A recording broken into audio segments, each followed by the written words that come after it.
cheer. Catty Connie and loudmouth Linda, keeping it real, no agenda. Satire, truth, and a whole lot of fun. Politics, crime, we get it all done. From breaking news to a joke or two, we do it our way just for you. We just can't make this stuff up. 1 year strong and we ain't gonna stop. Mic in hand, voices loud, shouting truth, making you proud.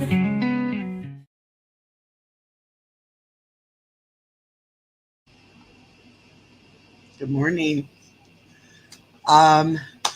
Yeah, it's a good morning. It was a late night and it's a very good morning. So we will get right into this and start watching. Been listening a little bit this morning. It's this is the defense. It's the defense. It's going against Cassie. So we're going to go here and let's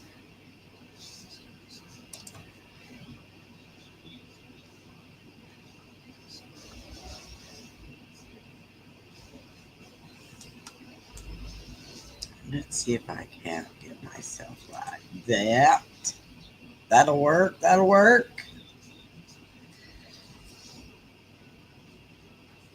So you're going to have to do some reading. This is where they are going step by step on the testimony. Mr. Combs, to you, you respond with an extreme, explicit message, right? Yeah, okay, so we know what we got to do, right? We know what we got to do. I haven't talked to you at all. You don't even try. You rush me off the phone, and I really hurt. Well, we all know that Diddy had many things he was doing at one time, right? This was an explicit message from about the anticipating upcoming freak off. My. Maybe we can call Julius. Can you do it? Yes.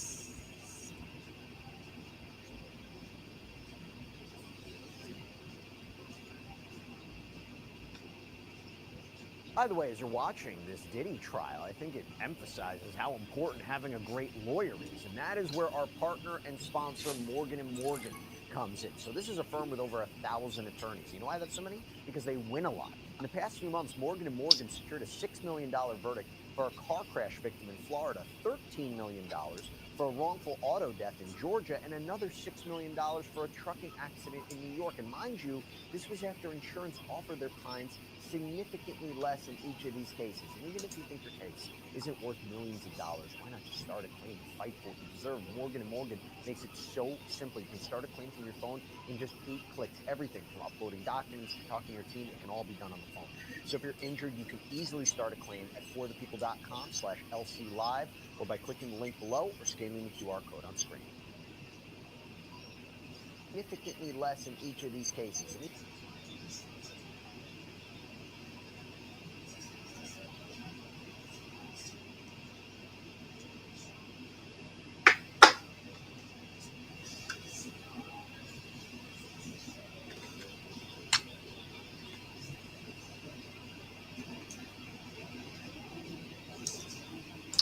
I could do this. I don't know.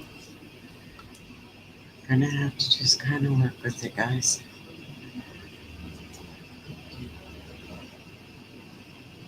All those cops look like they're having a good time. You wrote, I see it that carries better fitting for you, and I'm hurt that you think I'm malicious. You're very important to me. Wow. Taught you how to do oral sex. Hey! Right with me. Oh my God. Jane Bond. Yeah, that was crazy. was fun. And at the end, no one got hurt. That's what was really funny. No one got hurt. Everything was okay. All the dogs run. It's good. It's good. I know you would think that the way I was being so raspy and pushing it, but today I would be really sore. But actually, it's not too bad because I talk to my dogs like that. So I guess I got a lot of practice.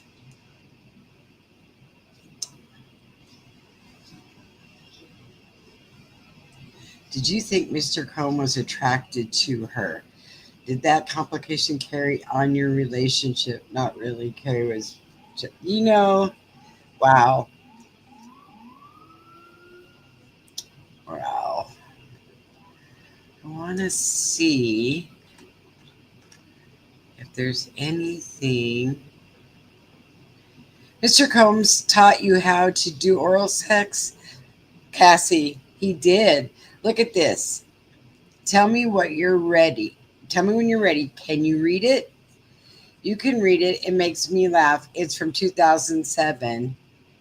I feel protected. You're sweet. You discuss. Okay, so this is, you know what? Let me share this with you. Hang on a second. I did show her, and she was like, oh my gosh, how cute is that? That is so cute. And I said, I know. Animals love you. I'm going to go here. Let's go here and read some of this because this is really good. So it says, you discussed Carrie Morgan. Did you think Mr. Combs was attracted to her? There's a point in the very beginning. Did the complications carry on in your relationship? Not really. Carrie was just always with us. Combs, I'd like to start asking about freak off. Sometimes you wore a wig and a mask? Yes. The general public did not know. AUSA Johnson, objection, rephrase. No one knew until November 2023 in the public. Yes. Wow.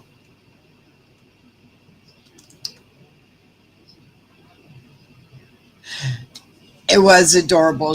That's funny that dog just, and the funny thing was that dog only wanted to see her. He was like looking right at her. Right? I mean, went directly to her.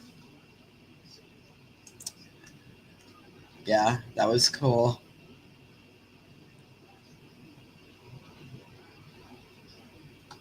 Let's see.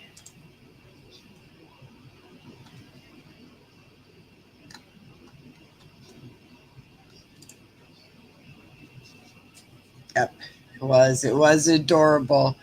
And she said, oh my gosh, he's right. He just stood right in front of her and just sat there and looked at her. I thought that is so awesome.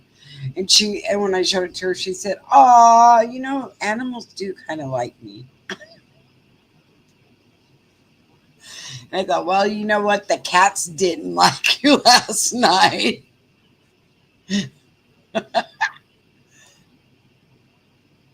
Yeah, it was quite the evening. It was fun. I had a good time. And then she asked who you were, and I told her, and she said, oh, that's so cool. I said, yeah, I wanted to show her how goofy you are. It was fun. It was a lot of fun. It was a lot of fun. But if we didn't get off until we didn't, ended until 11:30 last night. It was like 11:30, quarter to midnight. And then I was all wound up and couldn't go to sleep. And then um yeah, and then I was listening to a lot of other stuff. Yeah. And then I was listening to a whole bunch of stuff, and I didn't realize how much how how much Diddy is intertwined in a whole lot of different deaths. I mean, I didn't know that they're speculating that Aaron Carter, that Diddy was involved with Aaron Carter's death.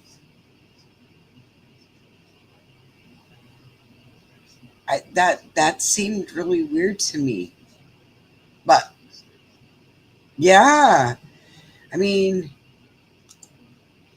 I I didn't know what to think about that. And poor guy at the end, he looked horrendous. But then they had mental health in his family, a call-in number. You know what? I don't, but I could you could come on with me and just not bring on your camera. You could just do your audio. We could do that.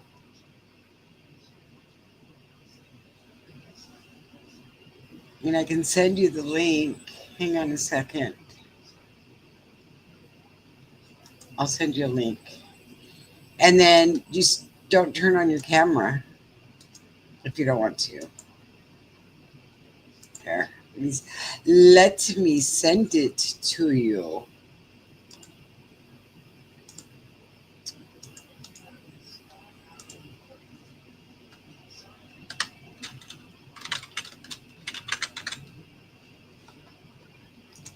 There. It has been sent.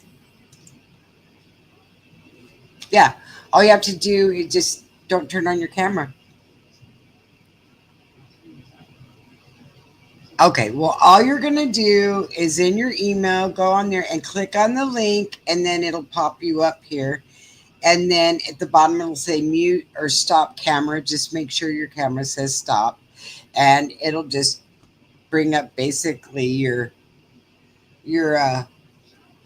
little avatar you've got. And then we can just sit here and chit chat about all this.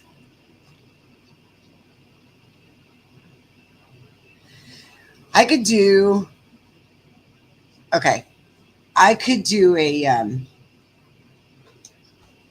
Discord, I could do like a call in.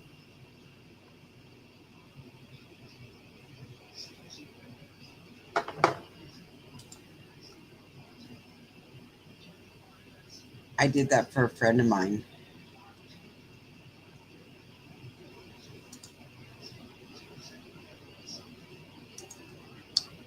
So let's see what we got here. What do we got? What do we got? What do we got?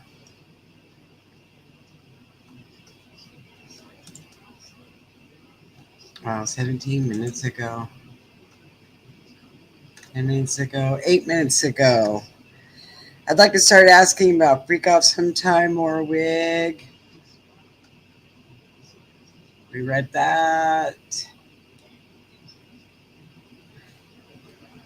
Combs. Who's at your 21st birthday party in Las Vegas? Dallas, Austin. How did you get there? They came for Sean. The defense is presenting a lot of text messages, explicit text messages the two was sending between each other. They're saying there is one form Cassie described oral sex explicitly. Wow. I mean, wow. Just wow. Huh. Unbelievable. what do you do? Just okay. So Combs, there you are. Let me get to you. Okay. Okay, you're gonna need to connect your mic.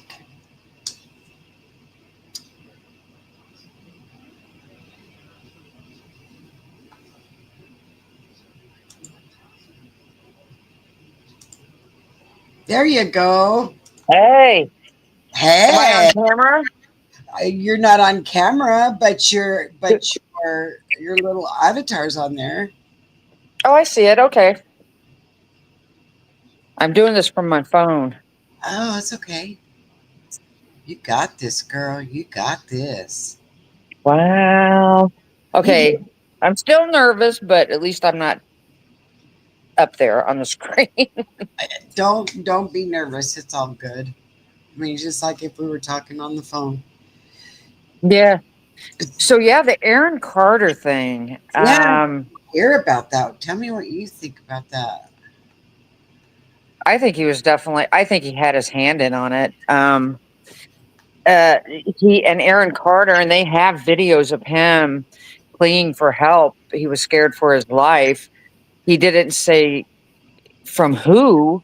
Right. But it was just shortly after that they found that he had OD'd. See, and they said that on this thing I watched last night that he was, what was he doing? He was huffing or snorting compressed air or something. But my thing was the bathtub water was green. What was that all about? I don't know. I don't know. I looked at that too. And I thought, well, did they leave him in there for a hot minute or what? I don't know if I mean for the water to turn. And they said that Friday night, no one checked on him, and the maid found him on Saturday morning, Uh, mid morning. So I don't think that's enough time for the water to turn green. Maybe it was paint if he was huffing. Well, it Maybe he was. was huffing paint. Oh, they said it was compressed air, Wow. like like that cleaning spray that you spray your keyboards with and stuff. Really? Yeah, and I was like, I never heard that. But they've got him wrapped up in there. And they're saying that Justin Bieber has already said he's coming and he's going to testify. And Really? yeah, and then they said that Usher's just saying I'm going to be deceased in the next little while. And I'm like, Well, what? the biggest witnesses they've got. Right. Right. Well, So yeah, And Britney Spears is another one. yeah. I'm You like, know, wow. it is. You know what? We're going to be surprised how many people are really, truly involved in all of this. It's sickening. It is so sickening. It is sickening. How do you wrap your brain around that? How do I you? can't. I can't either. I can't imagine. How do you? What does it take to to dive into or drop off into that or twist your brain like that or you know what I mean? How do you do that? I don't. Well, I think it stemmed back from his mother because when he was smaller, she had all kind of almost freak offish parties, if you will. She had people in Really? and out. And they would do sexual things in front of him. So he Wow. probably thinks it's his norm. Wow. Well, I heard. But then the fact that the his what is it, nature or nurture, the Mhm. fact that he became so powerful and became so wealthy and he just had to pay off people to get away with things, I think really kind of just enhanced his sickness, Right. Right. if Well, that makes sense. and they're saying that's not even his mother. They're saying that's his aunt. Well, that's what they were saying, but I thought that they confirmed that yes, it was his mother, but how, I don't know. Who knows? Oh, I'm sorry. I don't mean to curse. That's all right. I'm not monetized anyway. All right. Why aren't you? Well, What is, because you got to get all those hours, right? well, how many hours we got? We have like 800, and you got to have like 4,000. It's crazy. Oh my God. Yeah, it's crazy. So, I mean, I just keep plugging along, but it's kind of hard to get 4,000 hours when you're on 3 hours a week. Well, there's that. There's that. I don't know. Why don't you, I don't know, have something come up like just let your, can you only stay on an hour? No, no, I can stay on as long as I want to. I But we, mean, there might be times you can like have a court, have something just playing and right. people come in and maybe watch, and I don't know. Well, I tell you what, I am going to, because there's the difference between Fed and state. Fed, you can't have a camera in the court. It's illegal. Someone tried to, they caught somebody with a camera in there Right. and arrested him. Yep. Feds, you can't have a camera in the court, but state, you can. Yeah. So, Well, state will televise it potentially, you know? right. So Carmelo Anthony's case is going to be televised. Oh boy, that's going to be a good one to dive into. Yeah. I mean, that's right here in my own home state. Oh boy. Yeah, you need to really do something with that. Yep. I'm going to go live with that, and we'll watch it every day, because that case, wow. It's going to get ugly. It's going to get really ugly. And there's that Dominique Alexander. Is he like the one that shook the baby? Yeah, he's a piece of work. I am telling you. Isn't he? And he was doing an interview, and they were talking to him, and all he kept saying is, "Rip Hunter, Rip Hunter. Hunter shouldn't have been so aggressive. Hunter this and Hunter that." And I thought, Hunter's the twin brother. What are you talking about? You can't even show enough Wow. to give the right name. Jeez. Yeah. Yeah. That guy's a loser. Isn't he kind of representing the family? Oh, yeah. He's like Carmelo Anthony. Is it Anthony? Yeah. Yeah. Yeah. Isn't he like the spokesperson for their family? He is. And the funny thing about him is he's got this, what is it, the NGA or whatever protection group, and he's going to give all the protection. But I watched this one channel, and they were saying, he goes, "Dude, if you don't think that people have contraband in prison, you're crazy." And they're watching it all, and they're watching everything you do, and they're watching how you react to different things, and they're watching. And to be let out of there by this Dominic by his hand, saying, "Come on, hey."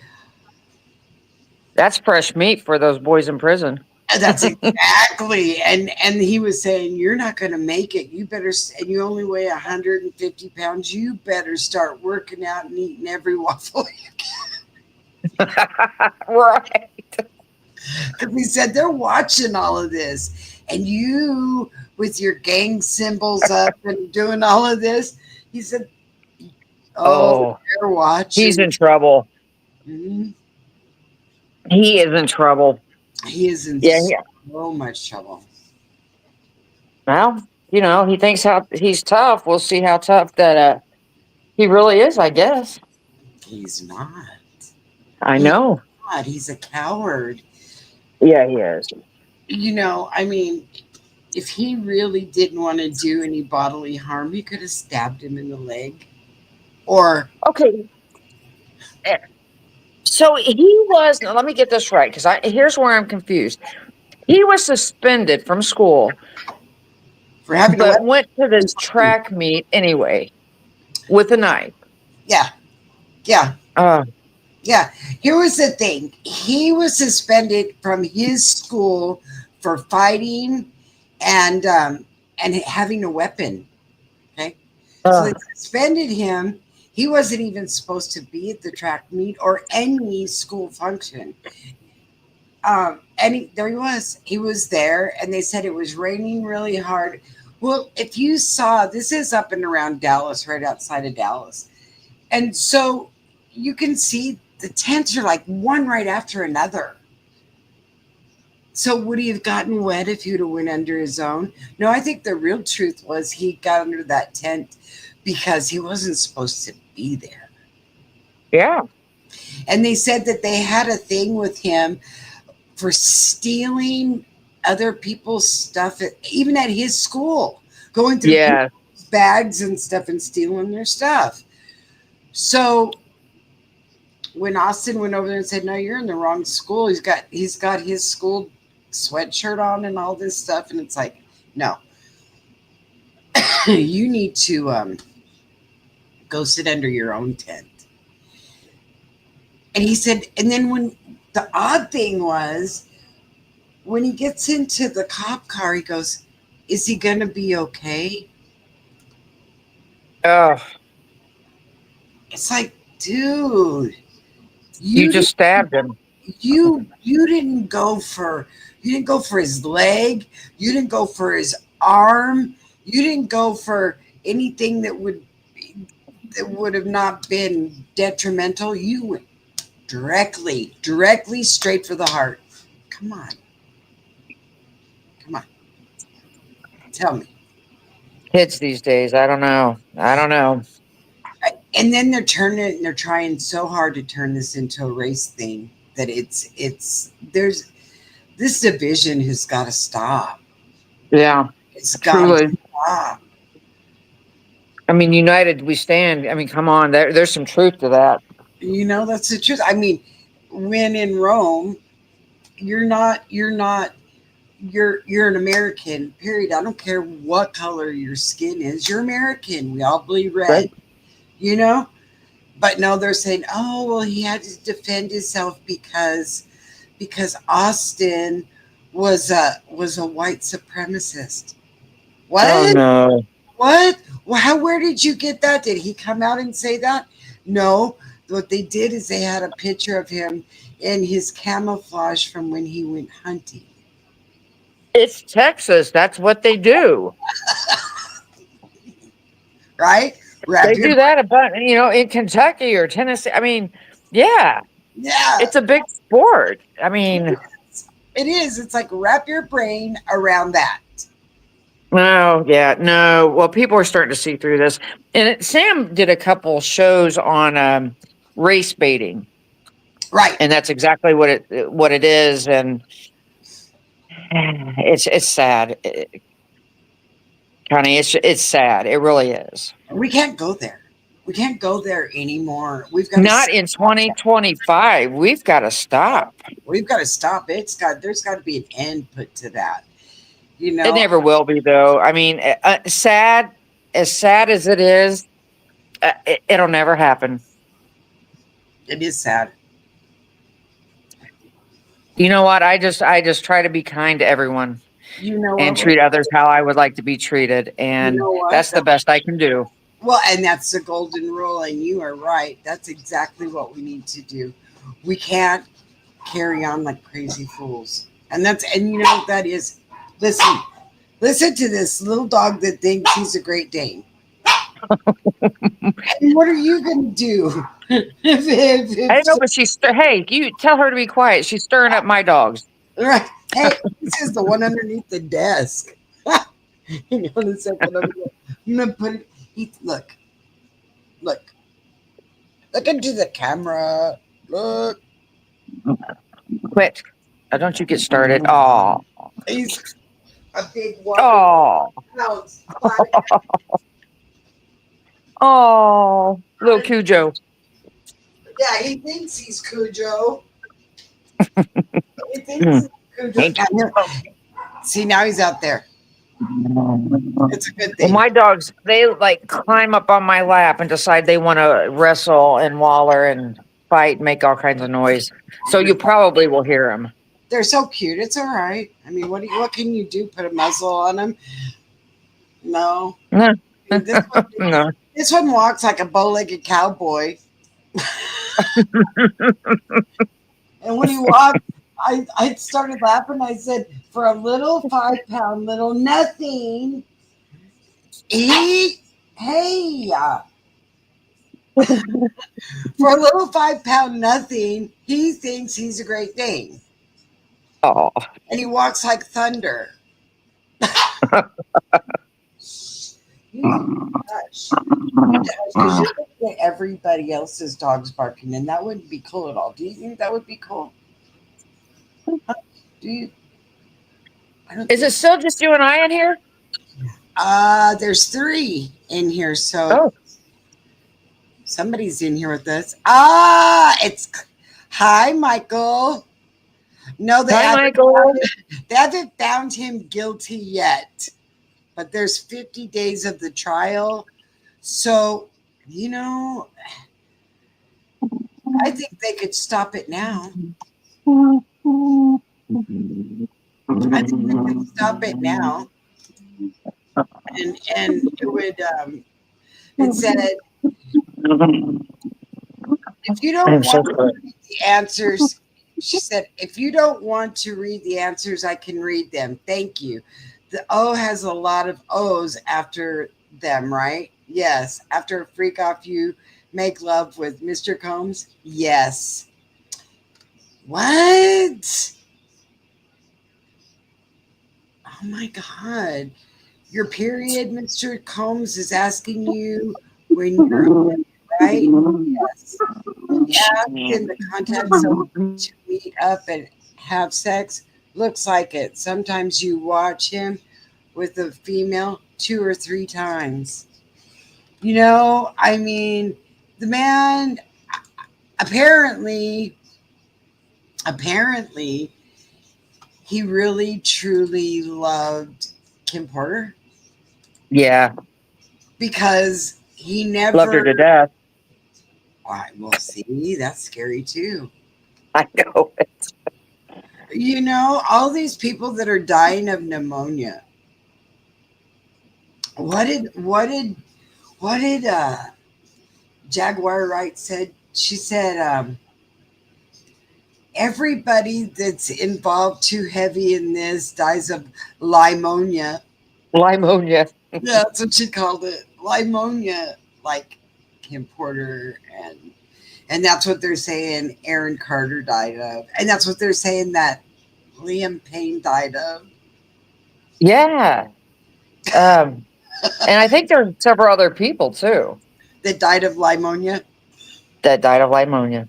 Right. But I was listening to it was a former bodyguard, um, Big Homie CC. Have you ever heard of him?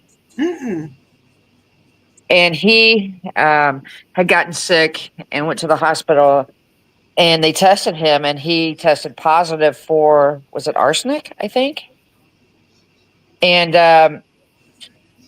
that I think when you get poisoned with arsenic, it does affect your lungs and your respiratory. And Your heart, right? that's, yeah, all of it. Yeah. Mm-hmm. Wow. Well, and you can look at him. I mean, when I was watching that thing with Aaron Carter, was he one of the Backstreet Boys or something? I feel stupid because I don't even know who he is. Nick Carter was. That was his Okay. brother, Nick. So he was kind of on his Oh, own. wait a minute. Wait a minute. Maybe he was, and then he branched out on his own. I can't remember. I didn't watch the boy bands. Me neither. I was probably listening to reruns of Fleetwood Mac or something at that time. But or something else, U2, or I was still listening to all my stuff I listened to back in the day. But I'm trying to think.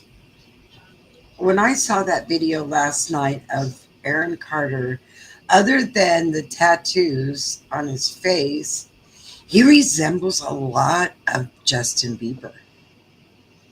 Yeah, he does. And have you seen pictures of him when he was younger? They showed him He was too. adorable. Yeah, yeah, that's what he And did. he did resemble Justin Bieber. He went after these good-looking little kids with talent, and him.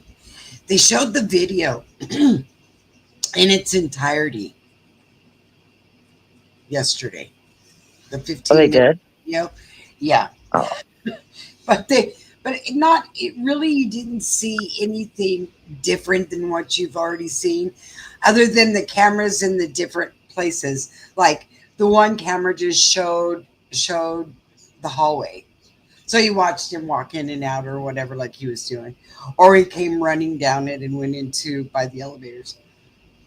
Um,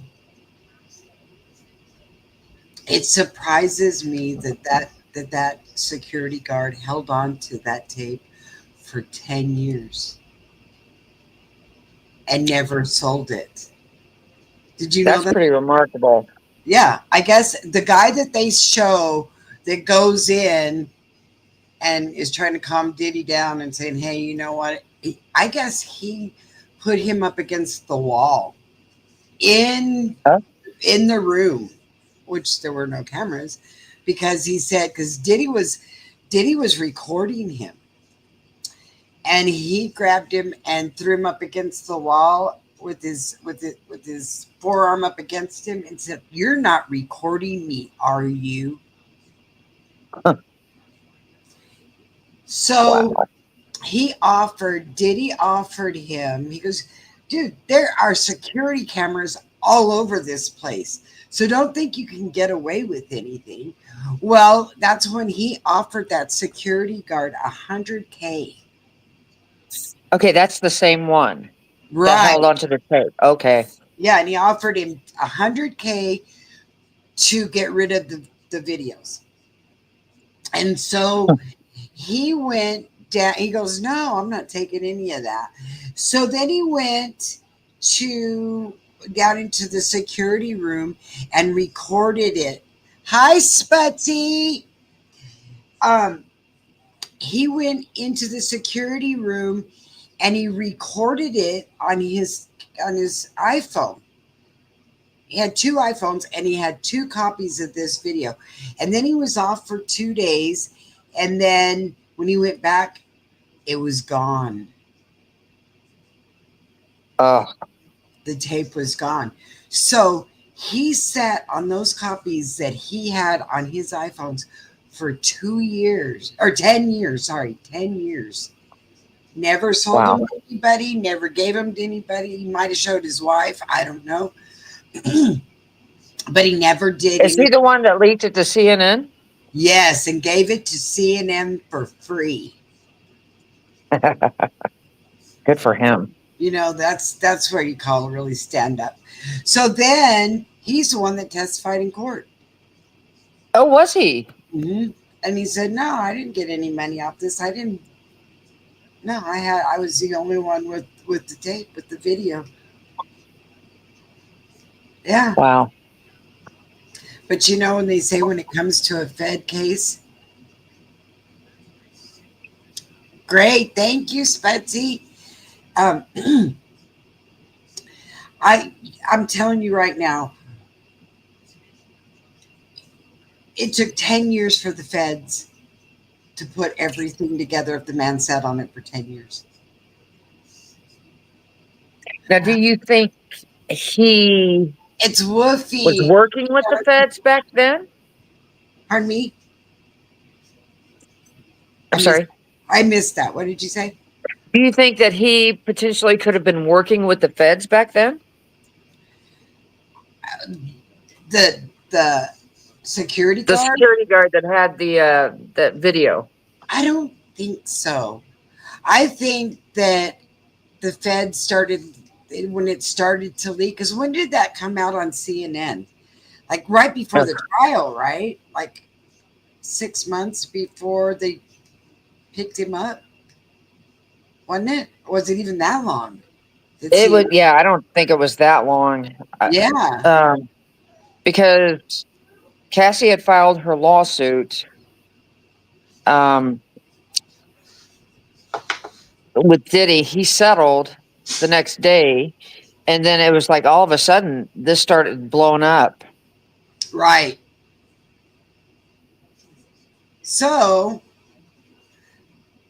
I think Cassie filed her lawsuit and it leaked. And I think that's when he came forward with it. And then when he came forward with it, then the feds knew he had it. You know what I mean? Yes. Yes. So that's when the feds stepped in and said, you know what? We need a copy of that. We've got all this other stuff and we need that too. Because they say that if the feds get involved and they step in, it's a zip case. What are their statistics? 99.9% win rate. Yeah. It's like, yeah, they don't mess around. That's for sure. They have what they need before they even pick you up. right. Mm-hmm. So if the feds knock on my door, well, I'm going in and I'm just going to say, here, we don't need to go to court. I don't need to go to court. No, that's never going to happen. But I mean, yeah, they say don't even bother. And he could have taken that plea deal. Did they ever mention what plea they offered him? Yeah, they offered him 30 years. The racketeering, either it's the racketeering or the RICO, one of the two of them holds a life sentence alone by itself. He's got. Oh, they got him. I mean, he's got racketeering, he's got RICO, he's got human trafficking. And now believe me, I'm sure that murder is going to be involved in it somewhere. You know what I mean? I hope they do find some bodies. Yeah, so people can have some closure. Because they're speculating and rumors are, Tupac and Biggie and of course Kim Porter, Aaron. Who else? There were several other names that don't you think of artists. Don't you think he took down Suge? Suge Knight, don't you think that Diddy had something involved in taking Suge down? Oh yeah, I do. And Suge knows it too. And R. Kelly? Yep, I do. He had to be number one. He didn't want any kind of competition. No. And you know what's amazing to me is when you watch the video and he comes running down the hall like one of the Munchkins from Munchkin Land in his little towel. And I thought, and his socks were red and white striped. I just thought, dude, do you know how stupid you look?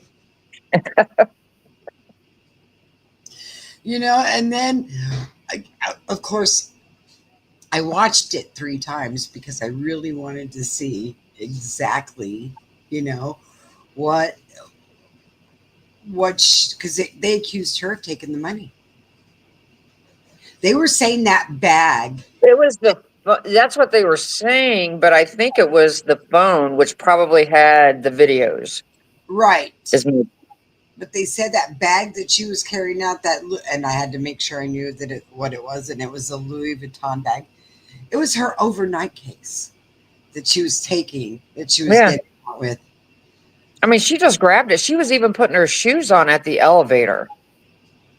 Yeah. You could tell she was trying to get away. Yeah, that's all she wanted. She just wanted to leave. And yes, Betsy, it's me. and they just, wow, you know what I mean? He just wasn't going to have no part of it. He he had that much control over her, or he thought. I mean, he's pointing his finger, and you know the bad thing about this video is there's no audio on it because I wanted to hear what he was saying. Inquiring minds want to know everything. But he was doing this number with his finger and screaming and hollering, and I can almost hear it. You're never gonna be anything without me, and if you take a blah blah blah, can't you hear it? Oh yeah. You know, and she's like, I don't In want no. that video of the elevator and him chasing Cassie down, did Like, they show her using a phone prior to all that? Like no, the service phone? yes, yes, she used it twice. Did she call for help on that phone? I missed it. She did, and that's when he went down. She was on the phone, on the service phone, when he came walking in after she got up, and then she walked over towards the atrium there that had the chair by the window and everything. Uh-huh. She got on the phone, and then he started doing this number and screaming at her and stuff from the other side. He'd already taken her bag and got halfway down the hall and decided no, this wasn't going to be it. So then he came back and dropped her bags like right by the entryway of that hallway. And then he turned around and started pointing his finger and screaming. That's when she picked up the phone. And so then he took the bags back to the room and came back again and just walked right by her. She picks up the phone again, and he just sits in the chair like, go ahead, call. They're not going to do anything to me. That's his mentality. That is exactly And he was right for so many years. right. Oh my gosh, can you imagine how many years he got away with it? Really? How many years? Over 2 decades, I think. Yeah. Yeah. She truly is lucky that she survived that. She is. And God the bless her. trauma. And the trauma. I mean, the mental. You know how many years it's going to take for her to mentally be okay? If ever. If ever. It's going to haunt her terrible. Because Yeah. he basically lived her life outside her body. You know what I mean? Yeah. Told what to wear, what to do, how to dress, what cologne to wear. Imagine No. you're gonna wear this, and you're gonna dress like this, and you're gonna go get your hair and your nails done so I can put you in a swimming pool with your Louis Vuitton shoes on and your $1,000 outfit and your hair and your nails done in this pool of baby oil. I mean, Who does that, really? yeah, really? I mean, what? Why do I need to get in with my clothes on? This is I can hear myself. This is $1,000 suit. Are you crazy? These are my Louis Vuittons. They're $3,500. No, I'm not getting in that. But no, he orchestrated, and you're going to wear this cologne, and you're going to look like this, and you're going to look. And if you don't, then I'll have to punish you. Yeah. That poor girl. But she was almost the same height as him. They were almost the same height. He was a little bigger, he's a little stockier. But when I was looking at it, they were standing, kind of side by side. And she's just about as tall as he is, flat-footed. I thought, he must not be very big. Or she's tall. I don't know the heights, but yeah. I know it's going to be interesting. I mean, this is only day 4. Yeah. And I think people are just overwhelmed with the facts that are coming out. unbelievable stuff is coming out. Um, they're asking questions that people are like, what? See, I'm interested in See, there's Brittany.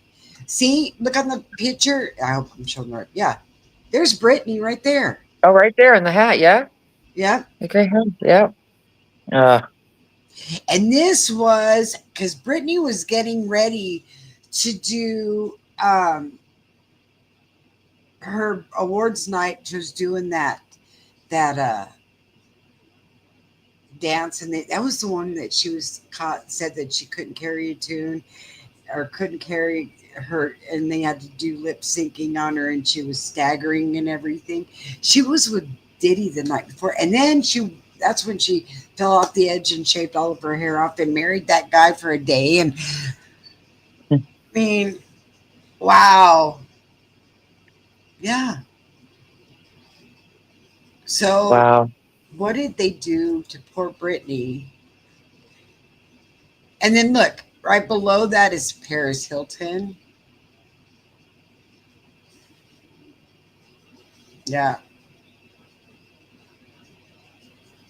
Oh yeah, she has short hair then. Okay, I see her now. Yeah. Well, she, I think, I don't know. She was pretty tight with Diddy, Paris from Hilton? what people have said. Paris Hilton, yeah. Really? Mm-hmm. Mm-hmm.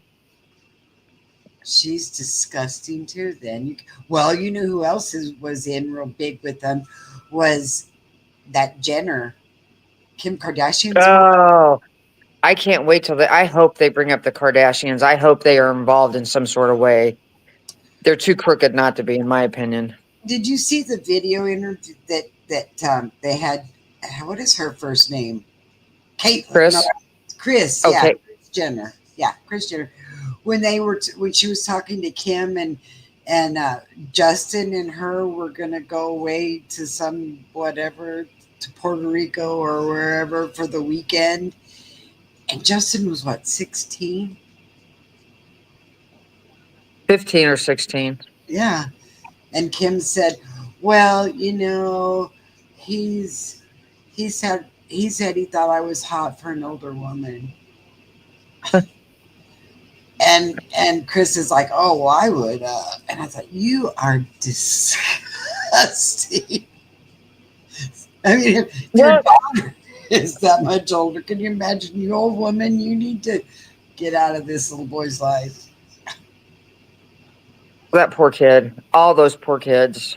But you know that you've heard of the video that, oh my gosh, which Jenner was it? She was with Kanye, and it was some sort of sex video. Oh, yeah.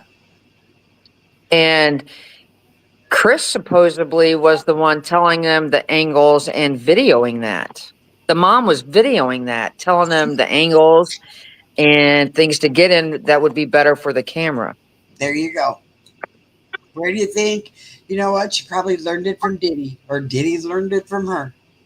I Yeah. mean, this is all going to be wrapped up. They said Kris Jenner is going to be involved. Um, they said that Usher gave up Bieber to get Diddy off of him. I don't doubt it, but that's horrible. They had an interview with him.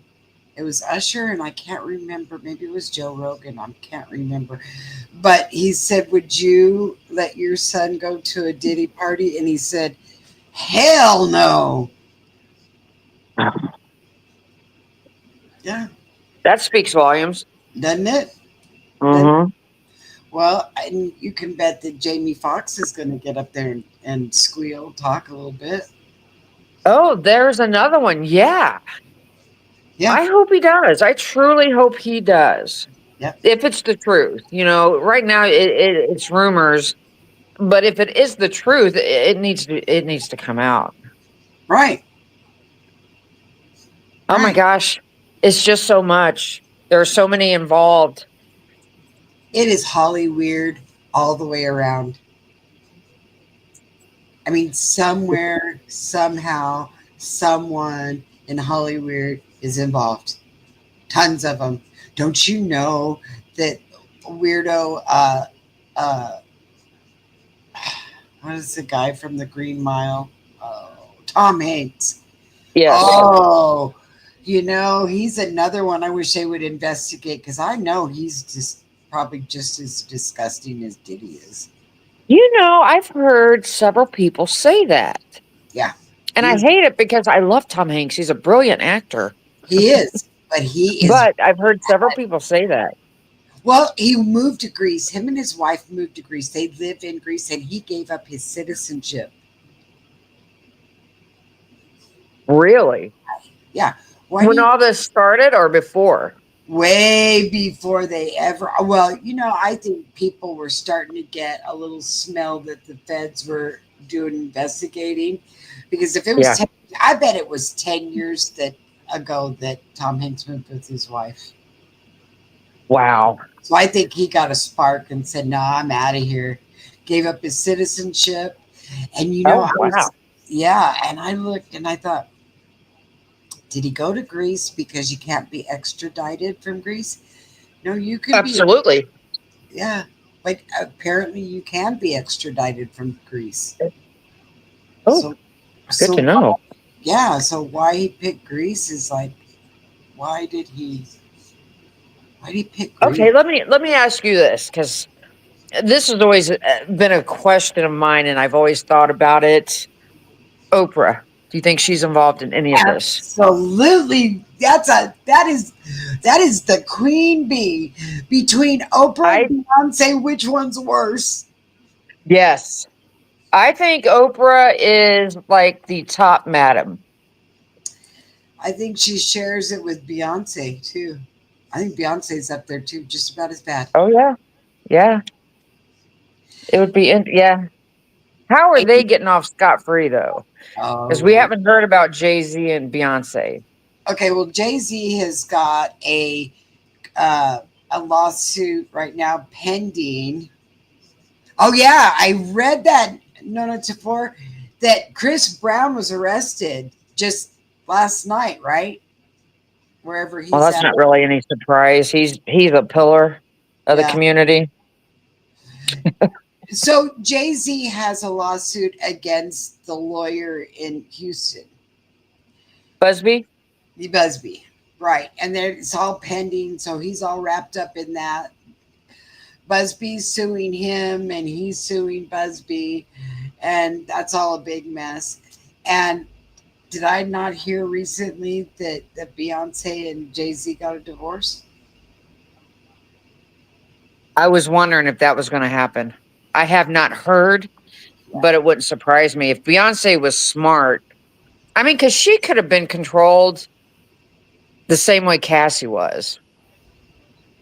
Oh, And I think she was, in my opinion. I think she was. Yeah. And getting instead of being broken and heartbroken and mentally broken, I think Beyonce took it to a different level and Yeah. became evil, and just said, you know what, if this is what you want, and this is how we're going to do it, I'll provide you with what you need. Right. Because I think that's what that. Awful to think, but do you think it'll ever actually, do you think with all the money and all the power, you think we'll ever really know the truth of I think who's involved? Because I think it goes deep. I think it's going to come out. I think a lot of the head kingpins are going to get busted, and well, there you go. Nana Tafur said that their marriage was based on business anyway.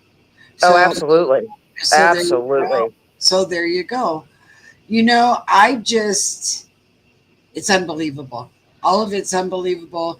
And Oprah uses that school that she's got over there in South Oh, Africa to human traffic. Oh yeah. Oh yeah. yep. There is so much that's going to come out. And I don't know if it's going to come out in this case or if they're not going to have a case of their own. It needs to, because didn't they find, it wasn't the school in Africa that they found all those cameras, Mhm. like in Mhm. the bathrooms and the showers of that girls' school, of Yes. Oprah's school? Yes. Uh, Yes. what is wrong with people? She's grooming them to be proper ladies. Ooh. Right. I don't know if I can skip that grooming. Mm-hmm. Oh, it's like that's not a proper grooming kind of school. Well, here's what I hope, truly, the feds. I'm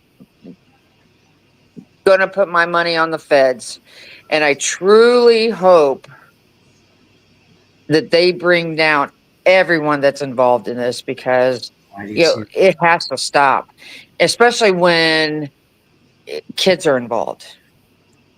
Right. Especially when kids are involved. Well, you heard that just a few days ago. I guess it's been like 3 or 4 days ago. They just arrested 200 pedophiles in Texas. Uh, Yeah, no, you're right. They do not lose. They have a 99.9% win rate. So, yeah, it's unbelievable that they think if you, well, and didn't I hear, who was it that ran off to Ireland? Rosie O'Donnell or something that ran off to Ireland? I don't know. Yeah, and now Ireland's asking her to leave. And it's like, well, we don't want her either.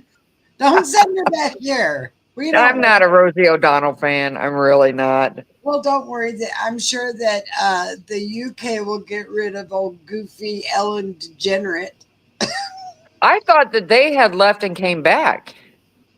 No, she got a divorce. Her and What? yeah, her and that lady got whatever her name The is. car, Portia. The Yeah, car Portia. lady's what I call her, Portia. Yeah, they got a divorce because Portia said that Ellen was way too demanding and way too controlling. So she left. And Ellen was still in the UK, as far as I know, and she's dyed her hair brown or real dark, and her house flooded when she first got there. It's like, you know what you think God isn't trying to tell you something, Ellen? Yes, yes. You can't hide. I'm gonna flood your house. Okay, well, here's another question, because it just is unreal. I think Diddy's involved with this Wendy Williams I think conservatory so trip, too. I think so too. I'm glad you brought that and up. I think that somehow Twitch, the guy that was on at the Ellen show that danced. Mhm. I think that I don't know if Ellen was involved in that or Diddy in his death, but I think there was some sort of I don't know. I don't know. I can't, I don't want to say that Ellen or Diddy did it, but I don't know. It's weird. It's just odd how all of a sudden he took his life. Oh, Did and you not know that? yeah, no, I didn't know about that. And you know what? There you go.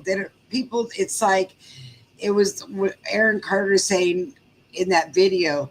I want you to know I am not suicidal. And Liam Payne said the same thing. I'm not suicidal. If anything happens, I want you guys to know I am not suicidal. Yes. And you know what also I find interesting, and this is just my mind, but did you look on Aaron Carter's face that he had tattoos and he had love tattooed across his face? Right down underneath his eyes, right here, on both sides. Yeah. And Uh-huh. then Diddy started calling himself love. I know. It just kind of creeped me out. He's brother love. If that's love, I don't want no part of it. I don't believe that. That's not my definition of love, is to be controlling and demonic and diabolical. And, you know, I was, Clyde and I were talking, and I said, do you think that when he gets on his knees and prays in prison, which will be someday, do you think God will say, you have been forgiven? Or do you think God's going to say, well, let's see, I'll forgive you of some of it, but you're not going to be forgiven of all of it because it was just too demonic? No, I think the only reason he'll drop to his knees, it won't be for praying. Right. Well, there you go. There you go. Well, I'm okay. sorry. No, you're probably right, because, you know, someone made the comment, he believes he's God. He truly does. And wow. Well, you know, there's that guy. Have you heard about the guy that's name is, what is his name?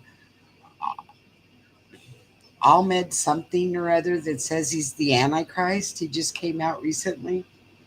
Oh, I haven't heard. Oh, that's a good one. Oh boy. You ought to see him. And I talked to a friend of mine that also lives in Indiana, and she said, I have a friend that taught those kids that he when he was in school. David Koresh, my cousin who is an RN, knew David Koresh, and I said, I wouldn't be bragging about that. I mean, Right. right? Oh, I know David Koresh. Ooh. That's like saying I know Jim Jones. No You thanks. know what? I have a friend, that was her father. Jim Jones was her father. Are you serious? Has a heart attack. Yep. Wow. Well, then she's lucky. Needless to say, I always stayed on her good side. Well, yeah. You have that. You got that gene. It's in that gene. Exactly. No thanks. I don't want any of your Kool-Aid. I'll Yeah. take that Yeah. bottle. Yeah. There were three of them, and he didn't claim them. Okay. The mom wasn't into the cult. But yeah, I had to sit down. I was floored when I heard that. I was like, I've known you for 30 years and you're just now telling me that that was your father? She goes, yeah, Wow. I know it. Well, have you seen Charles Manson's kid? He looks just like him. The Oh, one or two of them look just like him. I didn't even know he had any kids. I have not. I think I'd go He, have plastic surgery. he looks just like his dad. It's Oh. scary. He could be his twin.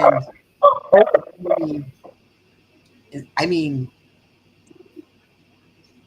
not that Charles Manson was ever a nice fellow in the first place, but that was another one that was funny because um, Charles Manson was going with somebody there at the end, and she was real young, and they were trying to get a wedding in the prison. Did you hear about all this? No. Okay. There was this girl, and she wrote letters back and forth to him, and finally Charles Manson, they said when he was in there that he was like a scared rat, that he watched his back all the time, was always watching over his shoulder. I mean, and he rarely talked to anybody. And if this one guy that interviewed him said, when I went in and sat down with him, I brought two Pepsis or two Cokes and two candy bars. And I said, here, have a Coke. And he said, open it. And you take a drink of it. Wow. Wow. Yeah. Yeah. Thinking it was the Kool-Aid? Well, yeah. I mean, it was like he was afraid he was trying to kill him or bump him off. And so then when he gave him the candy bar, he wanted him to take a bite of his candy bar and then he would eat the rest of it, but he wanted him to take the first bite to make sure that nothing happened to him first. I mean, this is how this man worked. And Wow. so this girl kept writing him back and forth in prison, and I guess it was like a year or 2 years before he even, you know, before he even she got to even meet him in person. And then it was like another year, and then they were going to get married. And she was like, I want to say like 26 years old. And they were going to have this wedding, and well, they never let it happen. But you know what? Thank goodness. Yeah, but you know what her plan was? I thought somebody had to have an underlining factor there, because I mean, something has gone awry there. She wanted to have a taxidermist stuff him and put him in glass case and drive him all over as a exhibit. Oh, well, that would have been a match made in heaven, wouldn't it? It's Golly. like, right? Let's see something here. They're giving updates right now. Let's see what they're saying here. Okay. Okay, let me see. I want to share my screen. What do you want to do? Okay. Right here. Where she was jealous, that she needed attention, that she wanted a baby, that she helped him set up the freak offs, that she didn't properly voice her objections, that she at one point didn't say it mattered when the freak offs happened. It's the idea that she was a willing participant, that she consented to a lot of this alleged criminal behavior or alleged sex trafficking. And, you know, one thing the defense even displayed was a 2009 exchange where Combs apparently wrote, "When do you want to freak off?" To which Ventura appeared to respond, "I'm always ready to freak off." These are important issues that are being discussed. So I want to bring on right now criminal defense attorney and former prosecutor Safa Robinson Ferrer, and also criminal defense attorney and former prosecutor Serena Townsend. It's great to have you both here. Thank you so much for taking the time. Safa, I'll start with you. Again, it seems to me this is not entirely unexpected, what we're hearing from the defense. Do you think it's effective, what they're hitting? I think it's absolutely effective. One of the things that the defense is trying to do here is essentially say, hey, this is not a racketeering case. This is, in fact, more of a domestic violence case. And we're not disputing that Mr. Combs may have been an unfavorable human being to Ms. Ventura, but this is better fit in the world of domestic violence, not racketeering activity. And so the defense is cross-examining her, essentially showing that, yes, and admitting that, yes, this was a domestically violent relationship. But not only that, but Ms. Ventura had times or the ability to exit that relationship over a period of time, that she herself was a willing participant based on some of the text messages that are now in evidence and some of the testimony which indicated that she, wanted to participate in these sorts of things because she didn't want him to do them with anybody else.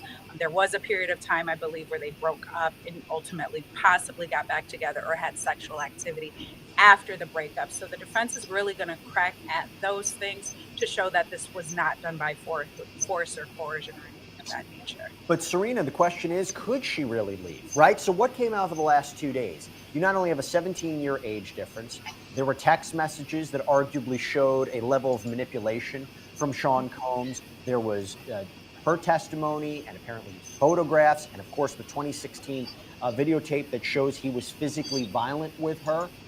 Okay, so did you catch that they're trying so hard to make this a domestic violence? That's exactly what they're trying to do. That is just unbelievable. It's like, come on, guys. This is not That's the only defense they have. right. That is the only defense they have. And I really am concerned with Cassie because she just got to a good point in her life. She's 8 months pregnant. I hope the stress isn't too much for her. Me too. Well, you know that 'Cause, there's doctors in the courtroom, right? I would almost venture to say yes, Yeah, they're just there because, yeah. waiting patiently. Okay, so let me see what else they're saying here. Let me go on. It's like moving on. What are you guys thinking? If you don't do what he wants, you could face his wrath. And the idea there that he had financial control over her, he was controlling different aspects of her life, the way she appeared. It's not so simple, right? Now, I knew the defense, and they haven't gotten it quite yet, I don't believe. She claims she was raped by Sean Combs and then had one more consensual encounter with him. Now, you and I both know that's happened in a number of sexual abuse cases. There are a number of reasons why an alleged victim might go forward. But this is a jury who's hearing all this. And I do wonder, does the last 2 days of testimony, and it was incredibly graphic. Let me say that right here. What we're hearing is incredibly graphic and disturbing, and we are not going to repeat all of these allegations, but I want to give you a fair warning about what we're talking about.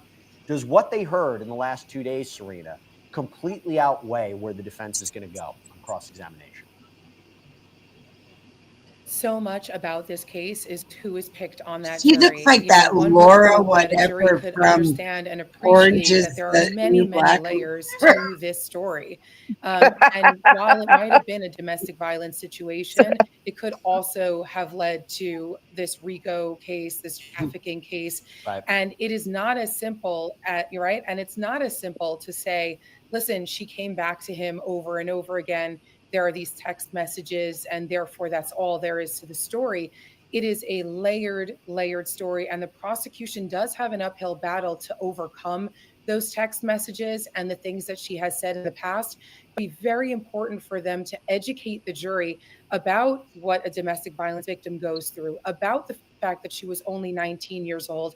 And I do think that that video is so compelling. It adds so much to her testimony so that the Right? prosecution can say, Agreed. don't just listen to Yep. what she said, watch what happened. Of course, of course. Now, here's what we're going to do. We're going to take a quick break because we're getting Elizabeth Milner up here during the lunch break. I want to know Oh, they're what at the lunch. scene was like in that courtroom and how the questioning and answers were conducted. So stay with us here on Long Prime. We'll take a quick break. We'll come back with Elizabeth, and we're also going to take your questions on the other side. Stay with us. Wow. Okay. Well, we'll just talk until they come back.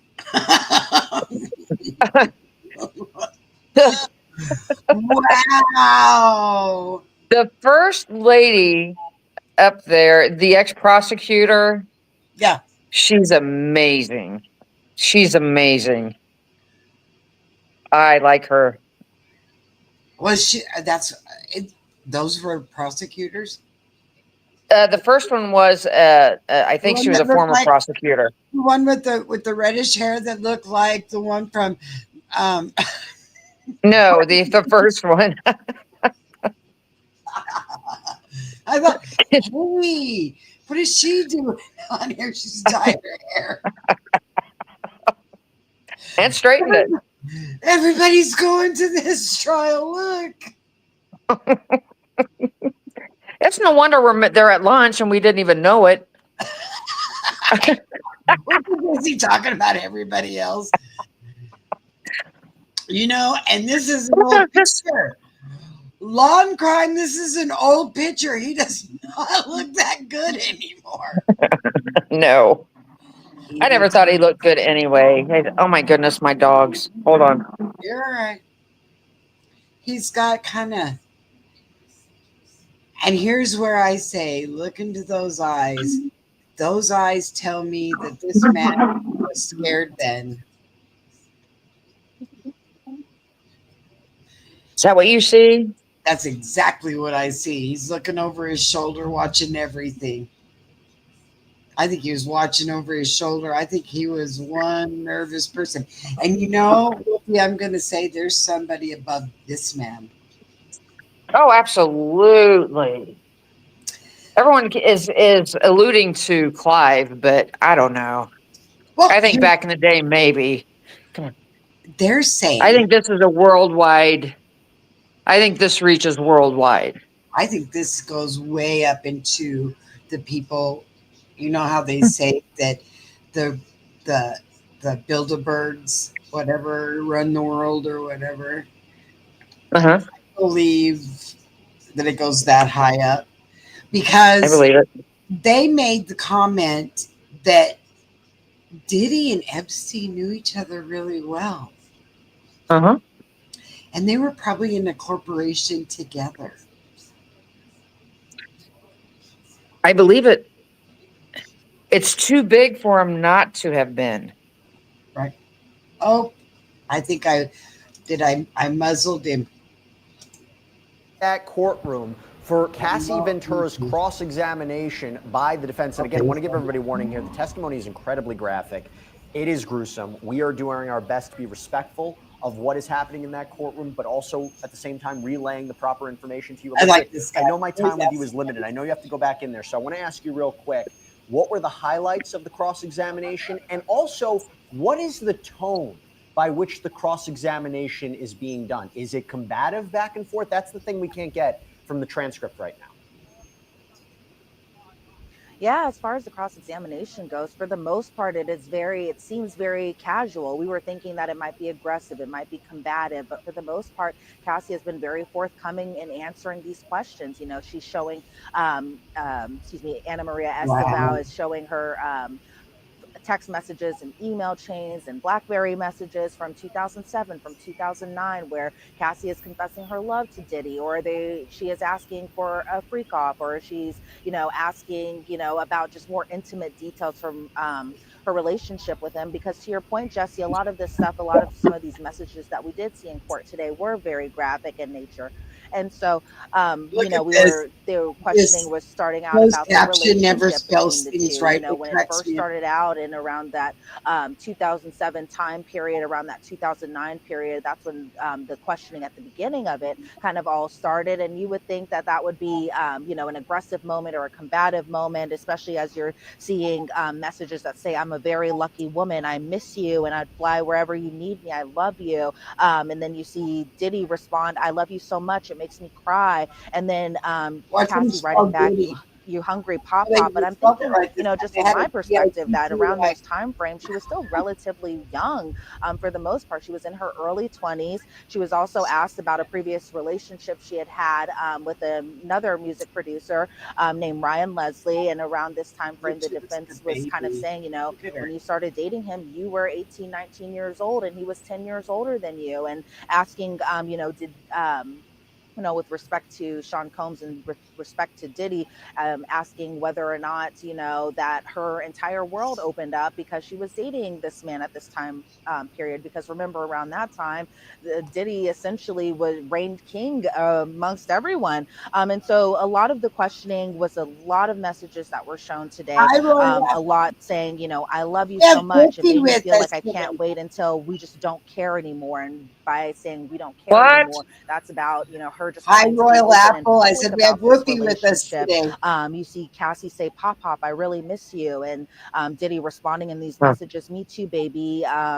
Damn, I can't wait until I see you." You see a 2010 message where Cassie says, "So you hung up. It's like I need to have something written out to say to you with no breathing room or you'll get mad at me. I haven't talked to you at all. I know you have 3 minutes," because, around this time, he is running a bunch of businesses. He's going to board meetings. He's traveling across the country. But it seems like, We all do, Cassie, from Royal her Apple. point of view, just by reading these messages, that you could kind of tell that she was just somebody, at least from my perspective, somebody that was young and in love and just wanted her boyfriend around her that time. I will say, as far as just kind of the tone in the courtroom today, this was a day many of us were waiting for, because it is the cross examination. We were wondering what the defense is going to try to poke at with, kind of maybe discrediting some of the claims, especially the claims about whether or not this was consensual or Boy, non that consensual, picture whether or doesn't do not much Cassie more, does it? initiated wanting to do these FOs, or whether it was, It sort of looked like Sean Combs who Magnificent. initiated and wanted It to was do so it and orange. made her, gather these escorts, and we haven't gotten too far into the testimony. I will say one thing today, Oh, Jesse, and some of the arguments that we had heard, even as I was leaving the courtroom, just to come out and do this hit with you today, is that Cassie may be on the stand well until tomorrow, as well too, still in cross-examination, something that the judge was a little like, whoa, what are you guys talking about? You guys told me that you would be wrapped up today or possibly tomorrow. And the defense said today that they still have so much more to go over, to the point that this could drag into Friday and possibly even spill over into Monday if they have to do redirect or even have to do recross. And so that was something that they were ironing out as soon as the lunch break hit, right when I was leaving to come out here to speak with you. And so it seems like they still have a long ways to go into this cross-examination. There were times that I was thinking hey, maybe that this would Royal. get combative, maybe Cassie would get mad or angry or anything like that. I saw none of that. She was, again, very forthcoming, answering her questions in the courtroom, still very soft spoken, even when those graphic messages were shown inside the courtroom, even as she had to read some of these. And these are very sexual in nature. Some of them I'm not going to repeat here on air, but for the most part, when she was answering the question, she still kept the exact same tone that she had had even during her direct examination. As for Anna Maria Estevao, excuse me, I mispronounced her name earlier when we were talking about her. But even when she was asking her questions, it was a little kind of messy at times. I was kind of like, is she just going to ask a direct question? And Cassie was like, can you repeat that? Can you rephrase it? And then there were a I lot of am Royal. interjections during the line of questioning. One thing I did note is that I'm a little surprised that Anna Maria Estevao is actually doing the line of Segward, they're questioning, going because over from what what I can see of happened her, she's conferring so a far in the lot court. with Tenny Garagos during this line of questioning, whereas with AUSA Emily Johnson, when she was doing her It's direct interesting. examination, as far as, Maureen Comey, as far as she was participating in that, she was just, handing her sticky notes from time to time. She would get up, she would sit down. It wasn't too distracting, kind of like it is a little bit between the defense table, just kind of going back and forth. You see Diddy at the defense table. He is again, participating in his defense. He's very much eyeballing these exhibits. He's writing notes down. He's Royal. conferring, with Mark Yours is Agnifilo funny. and who's sitting right beside him, who normally sits kind of at the end of the table, but for today he's sitting right beside Diddy. And so that's pretty much the big sticking points that I'm definitely seeing with this Look at there's one of cross-examination those so far. And grouchy again, we faces I still talk have about that I see so all much the more to time. go, according to the defense. They're not even scratching the surface yet, according to them. Not surprisingly, I think it was said today, this is the star witness of the prosecution's case. I think the defense, their case, is mostly wrapped up in how Cassandra Ventura appears in front of this jury. So I'm not surprised it's going to take some time. Elizabeth, I wish we had a little bit more time, but I know you have to jump back into that courtroom. So thank you so much. We're going to get you back later on in the day. Elizabeth Milner, great reporting as always. Thank you. Wow. Thanks, Jesse. All right, so I want to continue the conversation and take your questions right now about this. I'm back here with Saf. I'm back here with Serena. So one of the questions that we got, and I want to pull it up right now. Let me just pull it up where it was, where we got it. I thought that one was It was a good question. Now I'm having trouble finding it. Okay. This is a question from Jaden Jarrell. I'm going to throw this to you, Safa. Do you think the text messages make her not credible? And when we think about text messages, I'll give you an example. This was one from, apparently she wrote to Combs in an email.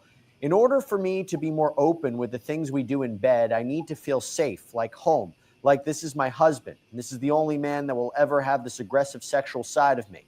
When we used to freak off, when we were so in love, there were no questions asked. It felt right. Like it literally made sense for the next step in our sex life together. What do you think? The text messages certainly will weigh on her credibility. I think what we've heard, or what we're hearing now through the cross-examination, is the defense attorney essentially using these text messages to say to her, well, listen, you again were a willing participant, you continue this relationship with him. And the defense is highlighting that through those text messages and through the conversations Ms. Ventura has been having. But it also goes both ways, because also in those text messages, which there are some ones for the prosecution here, she discusses how he has been physically violent towards her. They discuss the freak offs and a number of other things that really go to show that there was some sort of physical violence within the relationship, threats of force and things like that, which the government essentially has to prove. So the jury is going to determine how credible Ms. Ventura is, and the judge will instruct them on how to determine that.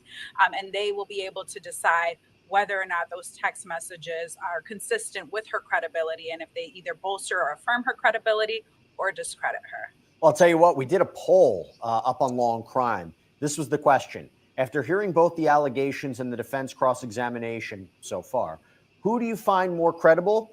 80% say Cassie, 20% say Diddy. Serena, you think that's going to be consistent with what the jury's thinking at this point? Or it's very difficult to know because, again, there's one thing how we're listening to the transcript, or at least we're reading from the transcript, versus how the questioning is done inside that courtroom. What do you think? So much plays a role here, Jesse. It goes in every different direction. First of all, the people who are taking the poll are almost self-selected, right? They're obviously interested and have been following the Diddy case for a long time. They might actually know, your Law and Crime viewers might know a lot more about this case than the jurors do, at least at this point. And so it's hard to say whether it's going to, spill over to how the jury feels. On the other hand, the jury is supposed to be objective. It's supposed to reflect the community, and hopefully the jury is listening very, very intently to all of the testimony, both the cross and also the direct from the prosecution. I do think that Cassie has come across very credible. I also do think that there is a little bit of an uphill battle with respect to these text messages, because they're going to try to say, look, you're saying these things now, but your state of mind at the time was that you were a willing participant. We'll talk about the defense. He was and something that drugged. Elizabeth just brought up, Safa. Right. Why would it be Anna Esteveo is doing the cross-examination as opposed to Tenny Garagos? Do you have a theory about that? Oh, absolutely. There's absolutely no way that the defense could have allowed a male to cross-examine Miss Ventura for optics purposes. Well, Tenny Garagos is a woman. I'll never eat a Tootsie Roll again. So I guess what I heard Elizabeth say was that she was conferring, or I think Miss Anna, who was conferring with other attorneys. But essentially, they need a woman to cross-examine Miss Ventura. And the importance of that is because, optically speaking, when you have a man who is cross-examining a woman, especially a pregnant woman who is very delicate in nature because of her pregnancy condition, it just looks bad to have a male cross-examine her. So it's not surprising that the defense would have made the decision to have this particular attorney cross-examine her. And I think, for optics speaking, that was the right thing for them to do. If they had a male cross-examining Miss Ventura, it would have just looked very aggressive, as if they're pummeling down or combative with a woman who is pregnant and fragile and may be, in the eyes of the jury, is a victim. So they're very careful about that. It's interesting when we talk about her cross-examination, because we have a question here, Serena, from Legs 7K. With today's cross-examination, could Cassie be on the stand tomorrow, or is there a new witness to testify? So it seems the judge said in court, hey, listen, guys, the plan was, you always knew her testimony had to end this week.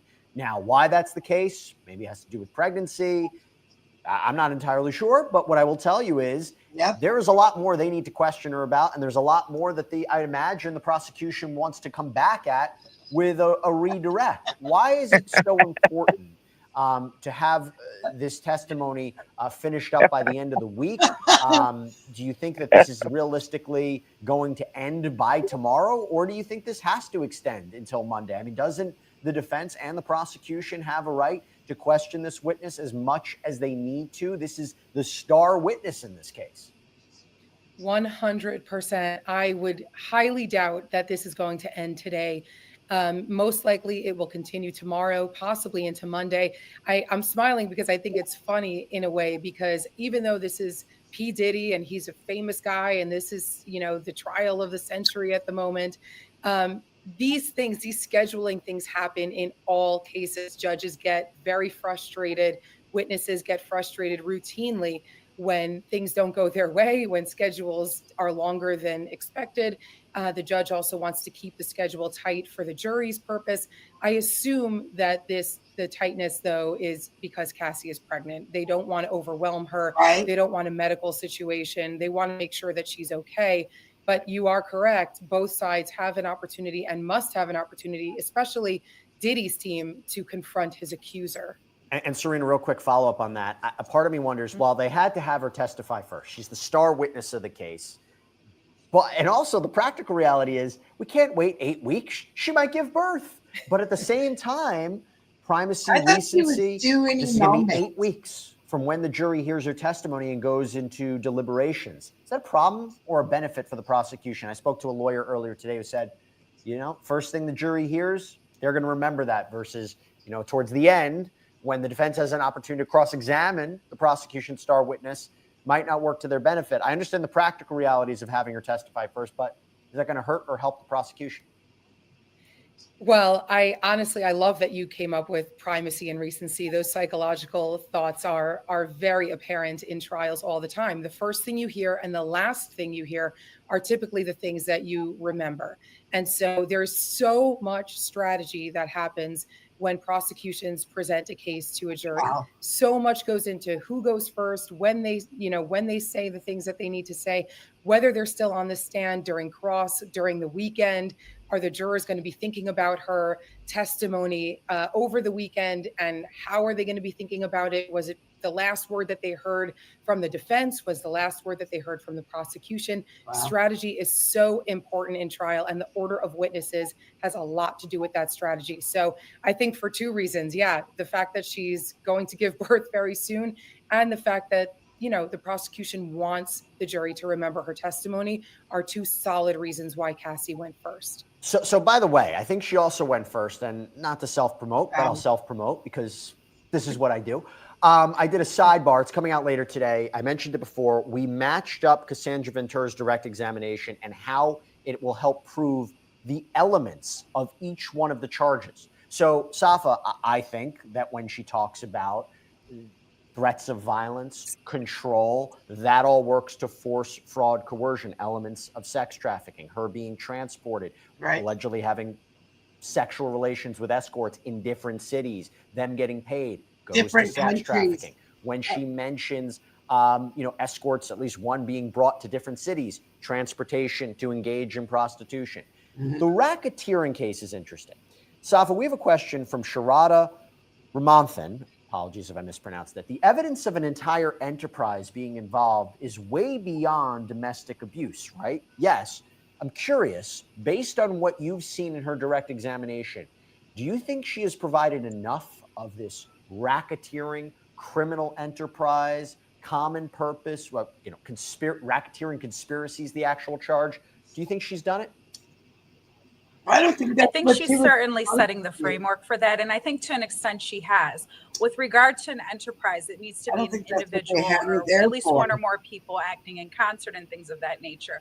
Mr. Combs, in and of himself, is an individual. So her testimony that at his direction he was doing certain things to further this sex trafficking and kidnapping or conspiracy. Okay, I got a comment on this. I don't think that the attorneys had Cassie up there to prove the racketeering. You know what I mean? I think that they had Cassie up there to prove the sexual diabolical human control and the violence and the control that he had over many people and the freak offs to justify the freak offs, that kind of thing. I think that's what she was there for, because I think there's going to be other witnesses that are going to prove the racketeering part, making it a corporation. Right. Right. There's It really scares me, though. It will only take one juror to find, to say not guilty, because everything that you just said, as unbelievably horrific as it is, still could be classified domestic violence You're right. in their situation. You're right. And she continues to say how much she loves him and how she did this because she loved him. Right. I mean, why do we hear these horrific things from Remember the story, the Tina Turner story? Oh yeah, that was She, awful. he was horrible to her. And when she finally got away, man, did she get away? And basically the same as Cassie, but Cassie's gone on and has 3 kids, but she's still fighting the demons. Oh, Um, he broke her. He oh, broke her. he She is shot. such a beautiful young lady Yes. and should be so confident, and he broke her. Mhm. He broke her spirit. He Um, shattered her, without a doubt. yeah, And he did not heartbreaking. look back. And he did not look back. There was no looking back. So when they ask if that, if she proved the racketeering, no, I think what they're doing is they're trying to paint a picture to how it goes on into the racketeering. Right. I think there's a lot more. I mean, we got 50 days and we're only on day Day 4. 4. So I mean, I don't think the feds would pull up a racketeering charge if they felt like this was the only witness they had for that. Right. You know. Let's see what else he says, because I just. Excuse me, uh, is enough. Now, what I expect that the prosecution is going to do is that they are going to add additional witnesses after Ms. Ventura comes off the stand that will help further the idea or their theory that there were other people that were acting in concert or this criminal enterprise, whether that be security guards or other people that may have worked for Mr. Combs during that time period, which will go to show that this was an enterprise. But I think that Cassie or Ms. Ventura has set the framework, and we have a little bit from her, maybe not enough, but I think the prosecution's on the right track with showing that this is an enterprise. Well, she said he has staff, he has security at his beck and call. They kept contacting her, getting a hold of her. They would punish her, Oh, take things away, Yeah. clean up the rooms there after you go. freak-offs. I think that's, There it is. common That purpose. changes everything. There's an Yeah. argument there. And by the way, even talking about something like Scott Miscuddy, Kid Cudi, that Combs allegedly blew up his car, arson is one of the underlying predicate crimes that may have to be proven to prove racketeering conspiracy. Right. The drugs that she had taken, drug trafficking. So sex trafficking. I mean, we mentioned before, another one of the predicate crimes, and I believe you have to prove at least 2 predicate crimes to get to racketeering. So look, obviously an important witness. And Saf, I'll just stick with you because we have a follow-up question from Sam. By the way, how'd you get Sam as the YouTube name? Nobody, you got the first Sam. No conflict there. I don't know on YouTube if you got multiple names, but Sam, congratulations, only Sam on YouTube. My question is if Diddy is convicted of racketeering, what happens to his assets? Zafa. I expect that the government is going to go forward with forfeiture proceedings and essentially say that he has made some of these funds or his money and Look built at an him. empire based off of this illegal conduct and What kind of activity. garb is that Although that we he's also know that wearing? he is a, well-famed producer, songwriter, and things of that nature. But I expect that the government is going to go after his assets. Mm-hmm. Okay, we have another question I want to throw at you, Serena. And by the way, keep the questions coming. We're going to be here probably for another hour or so. And as soon as they go back live in court, we are going to. Well, they better go to Janice's house. Again, being cross-examined. That's where most of it's buried. In real time. Right. Question for you from Olivia Mhm. Carter. How does the defense even have a chance if there's clear photo and video evidence of everything Cassie described? Well, you break down those photos and video and say this is evidence of something, but it's not evidence of the crimes being charged.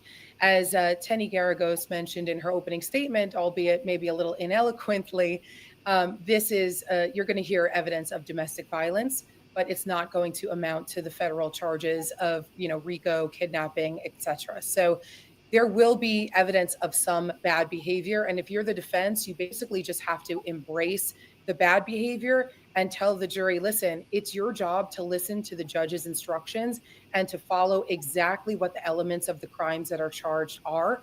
And if it doesn't meet exact definitions of those elements, then you cannot convict him. And so even though the evidence is corroborative of what she's saying happened, the defense is going to argue it's simply not enough to move from just your general domestic violence, which is terrible, but is not what's being charged here, all the way to these federal crimes. And look, the defense has to worry, despite the jury's duty, their promise to only base this decision on the facts and the evidence. When you hear what she testified to, when you watch the video, when you see the photographs, you wonder if emotion will influence the jury's decision. It's a problem. The jury system's not perfect, but it's a problem. And again, even though he's not charged with sex abuse or rape, right? He's charged with very specific, complicated crimes. I think it's complicated even for me as an attorney to explain. Okay, hang on here a second. When she said no and she wanted to leave from that hotel room and he grabbed her and pulled her back, is that domestic violence? Because I don't think she was married to him. So was that domestic violence or would that be considered kidnapping? Oh, that's a good question. That is really a fantastic question. That would, in my opinion, almost be kidnapping Right. because he's holding her against her will. Exactly. Exactly. Mm. Wow. Because it keeps throwing up this domestic violence, but she couldn't leave. He dragged her back. She was going against her will, and that would be considered kidnapping, I would think. It absolutely would. Let's see if they even talk about In that. what racketeering and Probably not. I wonder, can a jury My mind goes properly match the allegations to the elements? That might all come down to closing arguments at the end of the day. Okay, we've got a question from William Phillips for you, Safa. Why didn't the hotel security call the police? He claims he turned down the money. You know, I can't answer that. I don't think any of us are in a position No. to answer that other than the security guard himself. So there may have been other reasons why, and I think, and I have not been privy to what's being said in the courtroom, you know, in real time. But I do believe that the security guard instructed them to go back to their rooms. And I think that at some point, individuals attempted to intervene, and Ms. Ventura indicated that she did not want anybody to call the police. I'm not sure if it's with respect to that specific act, but I think the security guard is the only one that's in a position to really say why he did not call the police. And I don't know how much that's going to matter because we saw it, right? We saw it. Right. It's not as if we cover this all the time. Well, if there really was a crime committed or you really were nervous, you know, how come the police weren't called? We saw the video. We know what happened. And now and the defense didn't shy away from it. They said it's indefensible. But is it just domestic violence? Is it sex trafficking? And remember, the allegation was she was leaving after this freak off. I think there was one allegation in particular. You want to talk about really tying it to the charges. She testified yesterday, Serena, that Sean Combs showed her a video of freak offs on a plane. Okay, so now they're traveling. They land, so she felt trapped. She felt threatened by him. He was going to release it. He wants a freak off right after they land. He gets a freak off. I mean, that is arguably one of the most concrete ties of sex trafficking, I feel, right? You got travel, threats, freak off, escort, payment, no? Right. Right. Yes, it checks all of the boxes. You have, you know, traveling across the state lines, you have manipulation, coercion, and then you have the act itself taking place immediately after all of those things. It does. I mean, as we were talking about earlier, a lot of the way to prove this case is to show the layers and to build on the foundation. And that's going to require several witnesses. As you just mentioned, some of the information might really just be tied up in a nice little bow to explain all of it in one incident. And so there's going to be several incidents, but this one in particular, yes, you can argue to the jury, it checks the box of so many of the elements that the prosecution needs to prove in this case. Safo, got a question from Daniela, 3984. What is happening with witness number 3? I think they mean alleged victim number 3. Anyone heard anything, right? As far as I know, they can't seem to locate this person, which, by the way, begs the question why it was so important to get Cassandra Ventura on the stand immediately. Because if you lose victim Wow, now that's scary. And alleged victim 1, Cassandra Ventura, gives birth and can't testify, your case dramatically hit, no?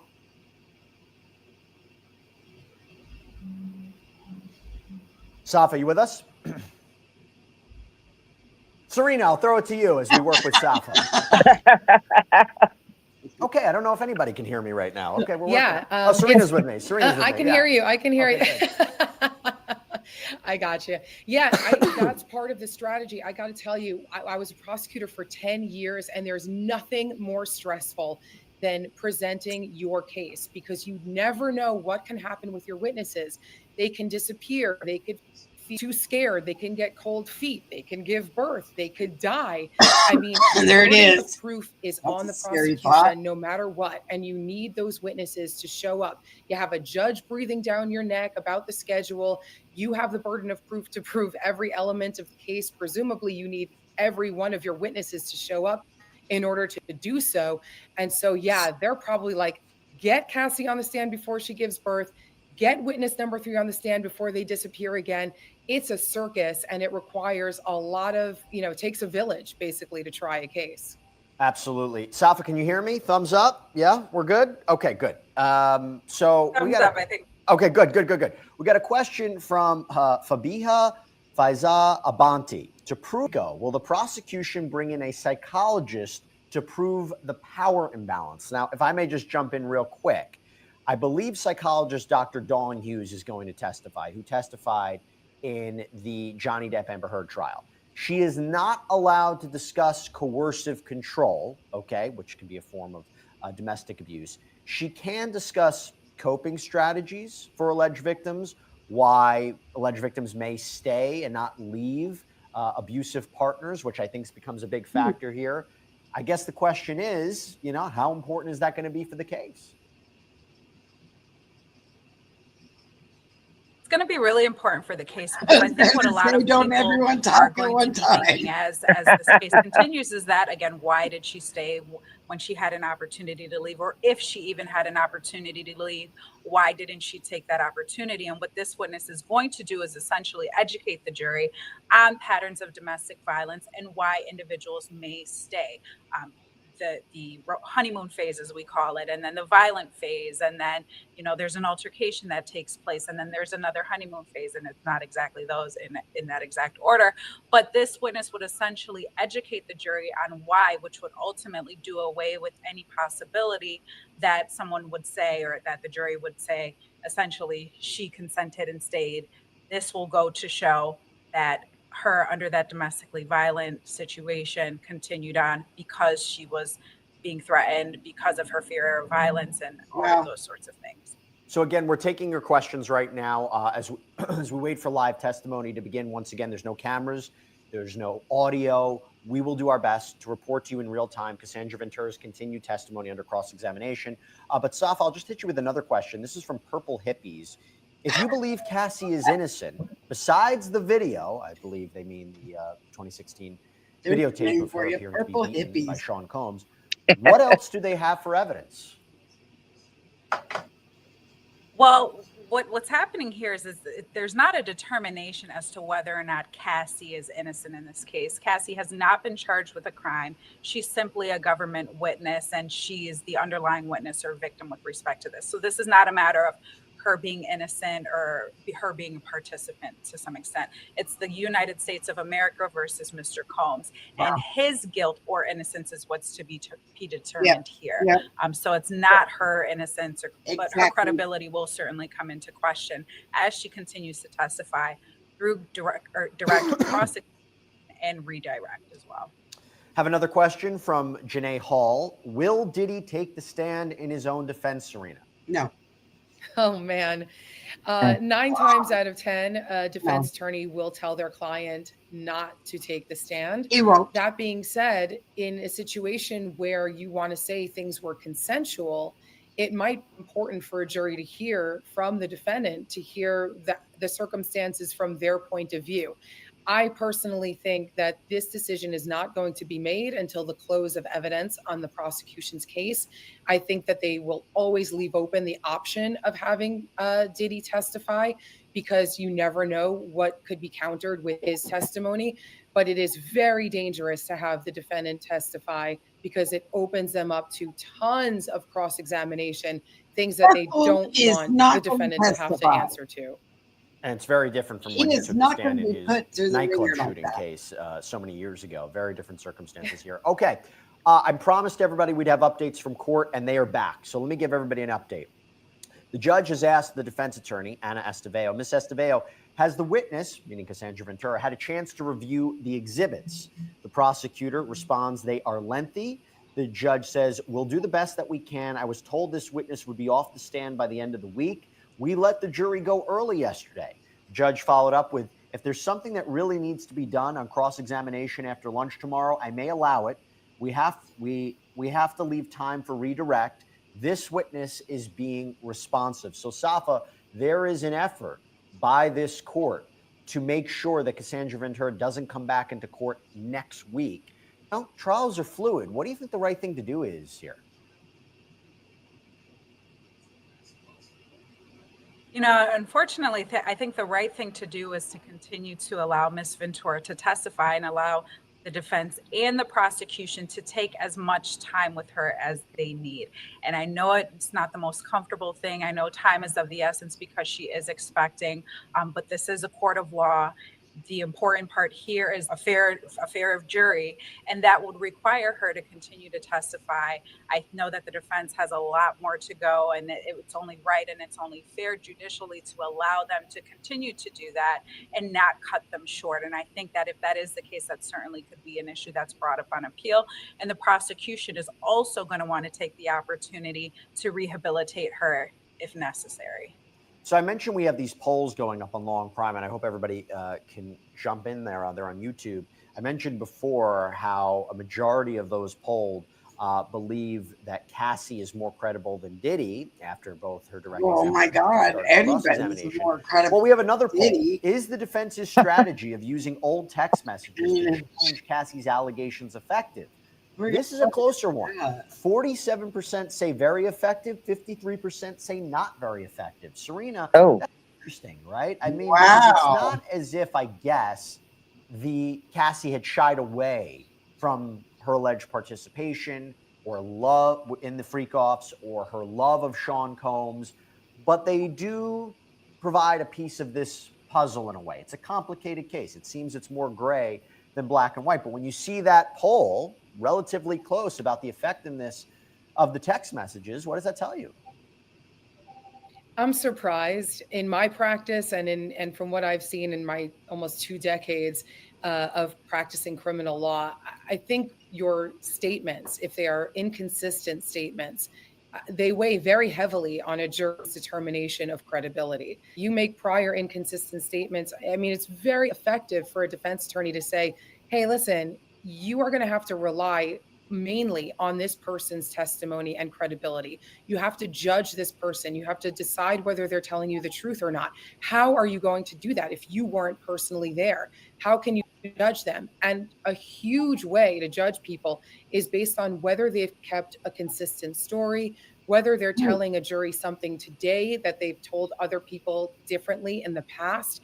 And in my experience, a jury really does glom on to prior inconsistent statements and does hold that against the witness. Now, it's possible that people are just, really giving her the benefit of the doubt because she was so young and because of the circumstances of the power imbalance. And maybe that is why people are just not willing to just kind of take the text messages and say, oh, that's it, she's not credible. Now, look, we're focusing so much time on Cassandra Ventura, not only because she's on the stand, but she is victim number one. She's the star witness in this case. And I'll talk about a little bit later whether or not she will make or break this entire case. But this is important. Safa, we got a question from Rachel Renee. Is there proof, or do we know if the FBI was investigating Diddy before Cassie filed her lawsuit? I will go out and say I haven't heard that. It seems to me it was Cassandra Ventura's lawsuit that launched everything. Would I be correct in assuming that? I agree as well. I think that Ms. Ventura's lawsuit was the catalyst for why we're here today. and essentially her allegations in the lawsuit are echoed in this federal indictment. So I don't think that there's any evidence or proof that the FBI was investigating him prior to this.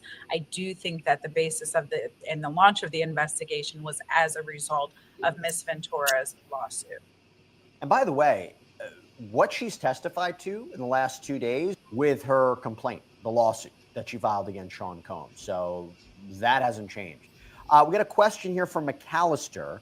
What do you guys think is the prosecution's strongest charge? I'll ask both of you. I'll start with you, Serena. For me, Oh, that's a good question. Just to everybody, I guess. So I'll tell you me. I think transportation to engage in prostitution. I think that is a very difficult charge for them to defend. If you're talking about transporting alleged victims and sex workers for the purposes of transportation, for the purposes of prostitution, if you're talking about payment and you're talking about Cassandra Ventura being flown to different places, the argument during the opening statement was Combs paid these people for their time and experience. What? I think he's going to easily be convicted of that charge. That's my point. Serena, what do you think? Which charge do you think is the strongest? You stole my thunder, Jesse. Sorry. That's exactly the charge.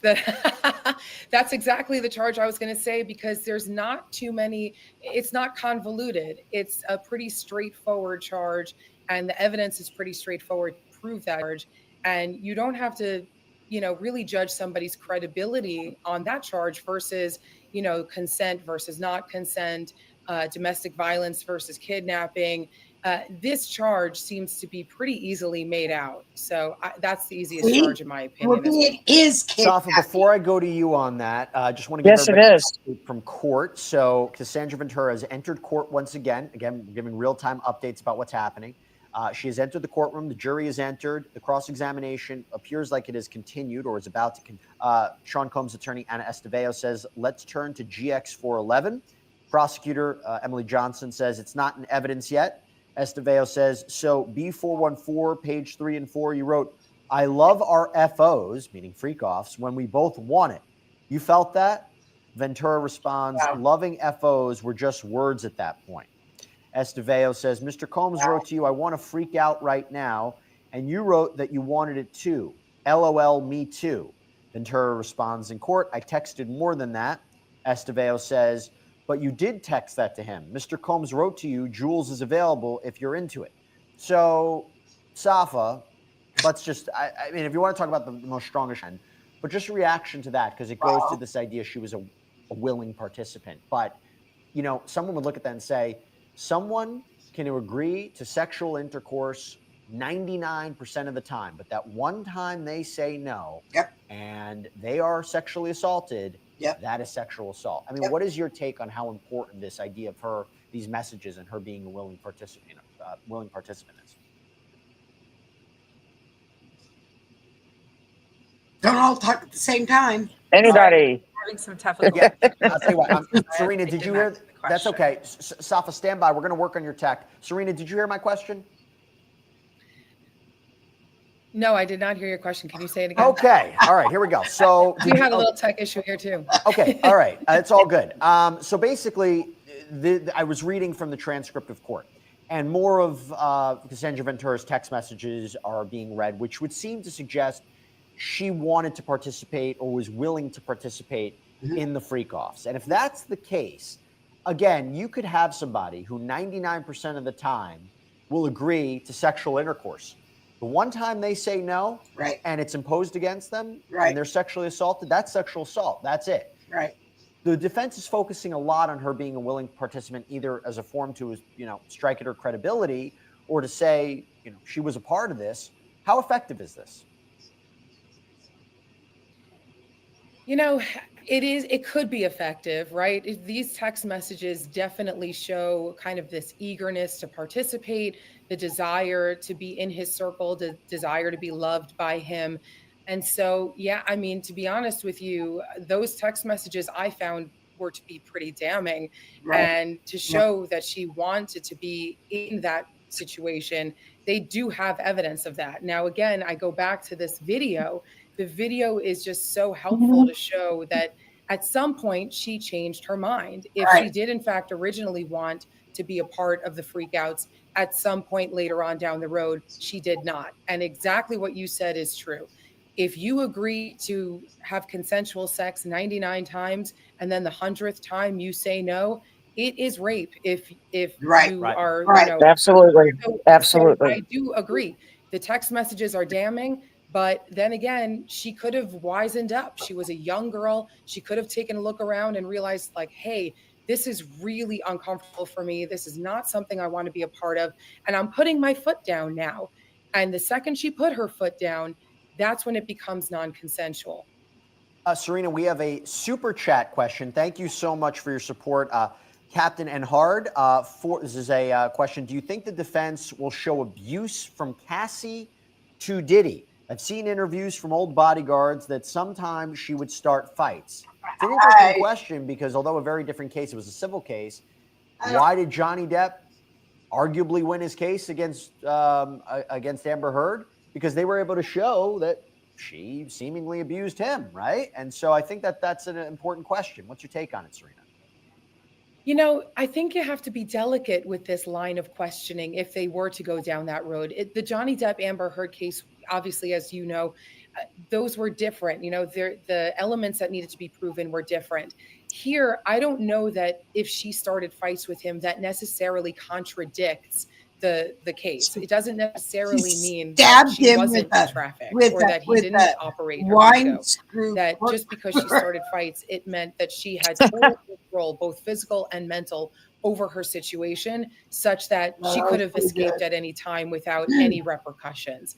I just don't see it. You know, even just the physicality, she's obviously smaller than he is. The power position is there. I think you could go there to try to say, oh, you're not such a great person either, but then you may, you know, alienate the jury by saying that. A jury might take a step back and be like, you know what, that's a little too far for me. She obviously was in the inferior position here. So I don't think it would be too successful. We have an update from court. Sean Combs' lawyer, Anna Esteveo, asks Cassandra Ventura, you could have said yes or no, and you said love you. Ventura responds, there was no yes or no. Esteveo says, bring up B420 on page 2. Mr. Combs wrote, do I have your permission to set up freaky fun? You wrote ovulation. And then Ventura says, yes. Again, going to this idea. This is going to be a very big theme about consent. Because consent is arguably a defense to what we're talking about here. Right. We have a question from Kempkin Lil Kemp Love. Serena, is Diddy credible considering he denied hitting women and advocated being against domestic violence? Good question. It's an excellent question. And again, that goes back to kind of your ability or the prosecution's ability to show inconsistencies, right? Because inconsistencies not only shed doubt in a person's credibility for the instant matter, but it also sheds doubt as to whether they are a credible person in general, whether they should be believed in general. And so if he is somebody who has successfully lied in the past, right? He's convinced the world that he's against domestic violence and against battering women, and he's been so public about it. You know, that tends to shed a poor light on him later on down the road for the jury to look at, because now they could say, look, this guy is a professional liar. He's been able to convince people in the past about a certain position that he's taken. And yet here we are with uncontrovertible proof in the video that he absolutely has battered at least one woman at least one time in his life. And so I do think that using that against him is powerful. Wow. Court update. This is from Esteveo. Again, Anna Esteveo representing Sean Combs, questioning Cassandra Ventura. Here, what do you say? Ventura says, I asked which hotel. I must have called him in between. I don't want to assume anything. Esteveo asks, he said Montag. You said you could also go to Pleasure Chest. What would you get there? And Ventura says sexual supplies. You know, it was an interesting conversation. Hey, One you of the questions we have had to earlier remember on in those the week was, freaky stores. could she be charged, you know, as an accomplice to this? Now, no, right? I mean, unless she was a part of allegedly abusing other people, you can't be an accomplice to your own abuse or alleged abuse. Then it's not really abuse. Right. In a weird way, one could maybe take some mental gymnastics and say, well, she can't be a participant in her own abuse, but perhaps she was, part of this Rico conspiracy and, campaign to harm other people in Or some of the other transportation counts. to But I engage in think prostitution. That could be another one, I guess. exactly. But at this point, it's clear that the prosecution has drawn the line, has made their decision. She's not, they're considering her a victim. They are not considering her a participant. And frankly, if they've put her on the stand to testify about all of these things, then they've essentially given her immunity. So she will not be prosecuted for these crimes Wow. unless she How about would have that waived one? immunity, which I am sure she did not. Serena, we have a super chat question. Thank you so much from Zen Pi. If sex tapes exist, how can prosecutors prove they weren't staged, edited, or illegally obtained? Okay, that's kind of. That's a good question. Sometimes prosecutors don't go the length and get a whole expert about how this is not AI, this is not tainted, this is not manipulated. But in today's day and age, it's true. I think people may have some questions Wow. about Just possible wow. manipulation of tapes. And so what needs to happen is that tape needs to be authenticated, or that video needs to be authenticated by somebody, either the person who took the video, which if it's Diddy, you may never get him on the stand, or somebody who appeared in the video. So if Cassie, for example, is in the video, then she is a proper foundation witness to authenticate that video. What she would need to be able to tell a jury is, I watched this video, I saw it the way that it's being presented to you, and I can authenticate that it is an accurate video, and that it has not been manipulated, that this is what's called a fair and accurate depiction of exactly what happened. And so that's how the prosecution gets around those questions. So another update from court. Ms. Esteveo, this is Sean Combs' lawyer, asks, what supplies? Ventura responds, lubricants, outfits.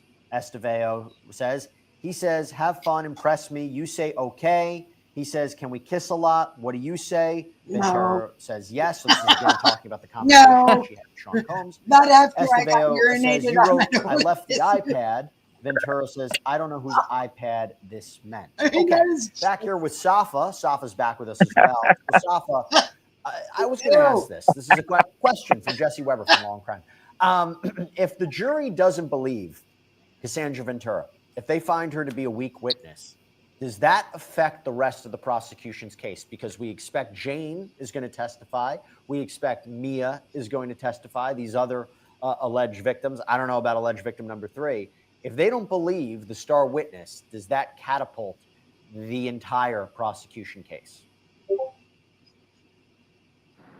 It's not going to catapult the entire prosecution case, but it's certainly going to do damage to the prosecution's case in chief. She is the star witness. She's the primary witness here. She is victim 1, and the prosecution is leading off with her because she is their strongest witness. So if the jurors find her uncredible, then that could present issues later. But we also have victim 2 and we also have victim 3. What is that? So victim 2 and victim 3 will also have the ability to get on Straw? the stand, testify, tell their stories, and the jury, although they may not find Miss Ventura credible, they could find victim 2 and or victim 3 credible, which would save the prosecution's case. Then again, the jury might look at the prosecution a little skeptically if they're like, this is who you bring on and we don't necessarily believe. Now, I'm not saying that one way or another, because for the past 2 days, Cassandra Ventura has delivered quite compelling and graphic and disturbing testimony that raises the question, how on earth can someone actually consent to the things that she said she endured? And I'm not going to. I don't think she consented to any of it. Check it out. I have a think she poll that came up. Poll up on to YouTube. him, and then she got to the point. Do you think she didn't Cassie's consent settlement with him suggests she was anymore. financially motivated? 34% say yes, 66% say no. Serena, what do you think about that? And what do you think about the settlement? Well, I think that settlements are always fair game when it comes to cross-examination and determining somebody's credibility. However, in this case, the settlement already happened.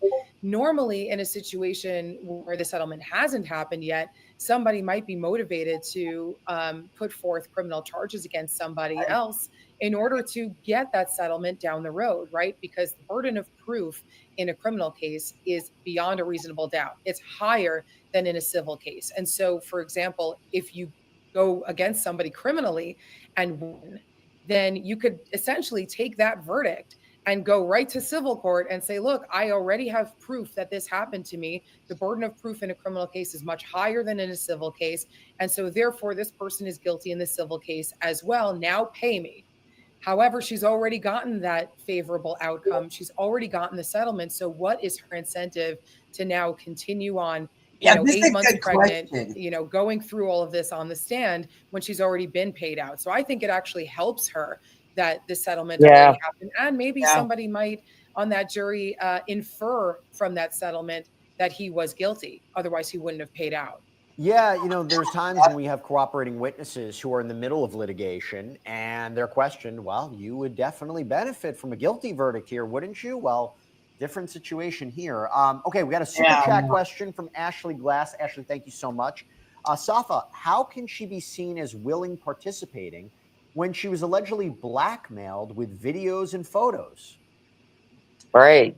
Things became violent, she was no longer a willing participant, and that's what the prosecution is going to come behind the defense and say during their rebuttal and rehabilitation of Ms. Ventura. Look, this is a complicated case. It's a complicated case. This is going to be a very interesting cross-examination to follow. We have been following it, but listen, we got to wrap things up. Serena Townsend, Safa Robinson-Ferrer, thank you so much for taking the time to come on, break down what is happening in court, answering our terrific questions. Gosh, that girl looks Thank you both just so much. like that. And real What is quick, her everybody, name, I'll let Lauren? everyone know. We're going to continue to do these. I don't know. You know what I'm talking about, though, right? In real time. I do. Oh, We can do this and take your great just questions like and bring her. this content to you is because we get amazing support from our sponsor, Morgan & Morgan. This is America's largest injury law firm. Give you an idea about who we're talking about here. Morgan & Morgan, they secured a $6 million verdict for a car crash victim in Florida, $13 million for a wrongful auto. Okay, we don't have to listen to that part. But, wow. So what do you think? That's just a lot to take in. I mean, It really is. It They're- really is. they're trying. And I think it's. Go ahead. I'm sorry. Go ahead. No, you go ahead, because I'm just still trying to wrap my brain around it. So am I. There was a lot to sink in. A lot was brought up. A lot of good points. Right. I don't know. It's going to be based on presentation and really the jury. Right. They perceive it. Yes. Yes. But, on that's on one hand, but on the other, I mean, they need to know that, he did blackmail her. Everything wasn't consensual. She probably said those things because she didn't want any repercussions. Right. Right. And he did kidnap her, and he did control her, and he did violently abuse her. Yes, he did. And all these things. And then she even testified that he raped her. Yeah. And, that goes back into that control issue again.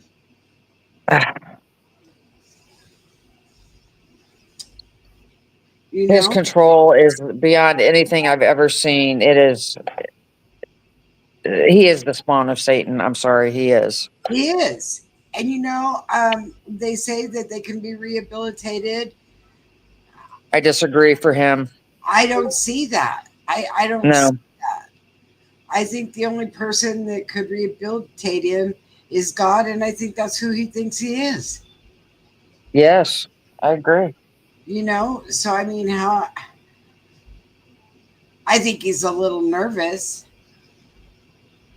He should be. He should be a whole lot nervous. Well, I think that, but then I think in his mind, he really thinks he's going to get off. Now, what happened to this witness 3? That's sort of concerning. Yeah, you know what? That's exactly what I thought. Okay, so witness 3 that's supposed to come up, they can't get a hold of her and she's disappeared Yeah. Yeah, with the kind of stuff he does. That's exactly. I mean, very that he's dangerous. There's no way I'd want to be a juror or have anything to do with that case because he's dangerous. right. And Right. while he's still locked up, there's still people on the outside. Oh yeah, he's got his boys. He's got his boys Yeah. involved. He's got um they say that one boy, King Combs or whatever, is involved. And they have got charges against him too. How about that? There's a case against him too. I don't know. I don't know, but can you imagine being his twin daughters sitting there listening to all of that and listening No. how his dad wants to urinate on people and wants to uh, More disgusting stuff. But no, just the fact of the violent aspect of it, they should not hear that. no, But, they're old enough, maybe they want to hear it and find out who he is. And then they can make up their own decision how they feel about him. or Yeah. maybe they already know. Yeah, that's what I think. They probably already know. Hey, you know what? My dad was like this. I know what he was like. I lived in the house. Um, here's my thing. Okay, answer this question for me. We've got a man that is considered a billionaire, right? He's a Hmm. billionaire. He's got a staff that works underneath him that cleans his house and does everything for him. Why did he rent out hotel rooms? I don't know. Why did he go to hotel rooms? Maybe his kids were home. I don't know. Why he didn't want his Or he kids? was traveling and that's where they can get him on the trafficking. I don't Right. know. But there was some that were taking place in the same town he lives in. At Oh, hotel I in the same town that he was in. I have no idea. I never even thought about it, to be honest. It's like, would that not be? I don't know if that's considered trafficking or traveling. If you're in the same town, but why would you?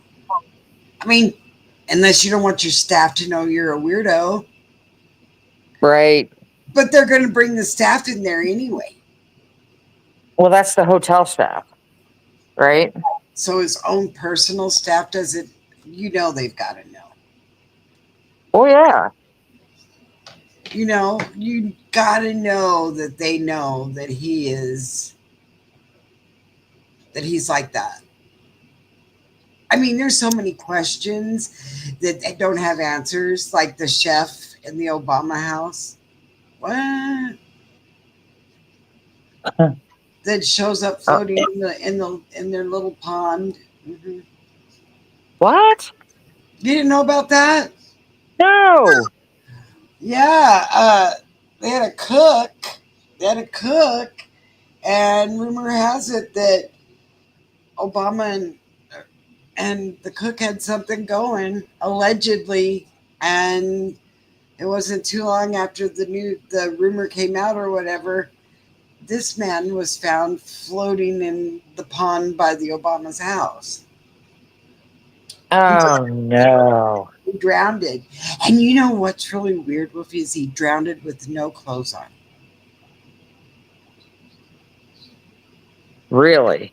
Yeah, like he was out there skinny dipping in the pond by himself. I don't know. There's a lot of stuff there, but you know what? That's another one that just got pushed under the rug and nothing was ever made out of it. We'll never know. I don't know that I ever want to know, to be honest. There's just some sick, twisted people in this world. Right? But I'd like to take him out. Agreed. It's like you can't push stuff like that under the rug and then just continue on and act like it never happened. I mean, how could you? As a human being, seriously, how do you do that? You don't. And live with yourself. Yeah.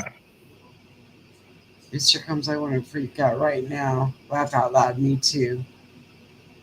Yeah, that's what they're gonna use her text messages that she was just answering back. I mean, haven't you ever text message somebody back and go, yeah, that would be cool, whatever.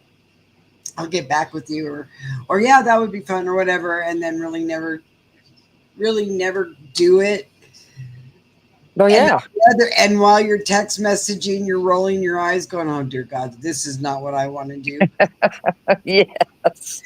I can see that going on right there. Laugh out loud. Yeah, me too. Oh dear God, not again. You know what I mean? I do. It's like, no, I'm not gonna. I'll just make myself busy tonight, and I won't be anywhere to be found. What's this chick doing down here in the corner? Does she not know she's on camera? It's the mail. It's the mailman. I don't know what's going on there. She looks I like don't know. I'd be squatting down with a bag in front of a federal building. right, right. I'm just saying. That's just me. Me neither, especially a package. Oh, and it's a box. She's delivering something. Oh, boy, she is. Okay. Yeah, that's what she's doing. She's lunch. Oh, for those of you that didn't eat. Why can't I reach you? What do you say, Ventura? I was getting my eyebrows done.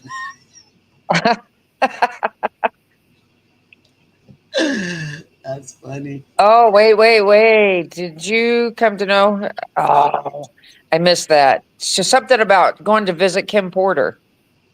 Oh yeah, they were. They were really good friends. There goes another one with the box. Oh, boy. What supplies? Lubricants, outfits. He says he has fun. Impress me. You can. Okay. He says, "Can we kiss a lot?" What do you say? Yes. Oh my God. All right already. I'm getting my eyebrows done. I gotta go.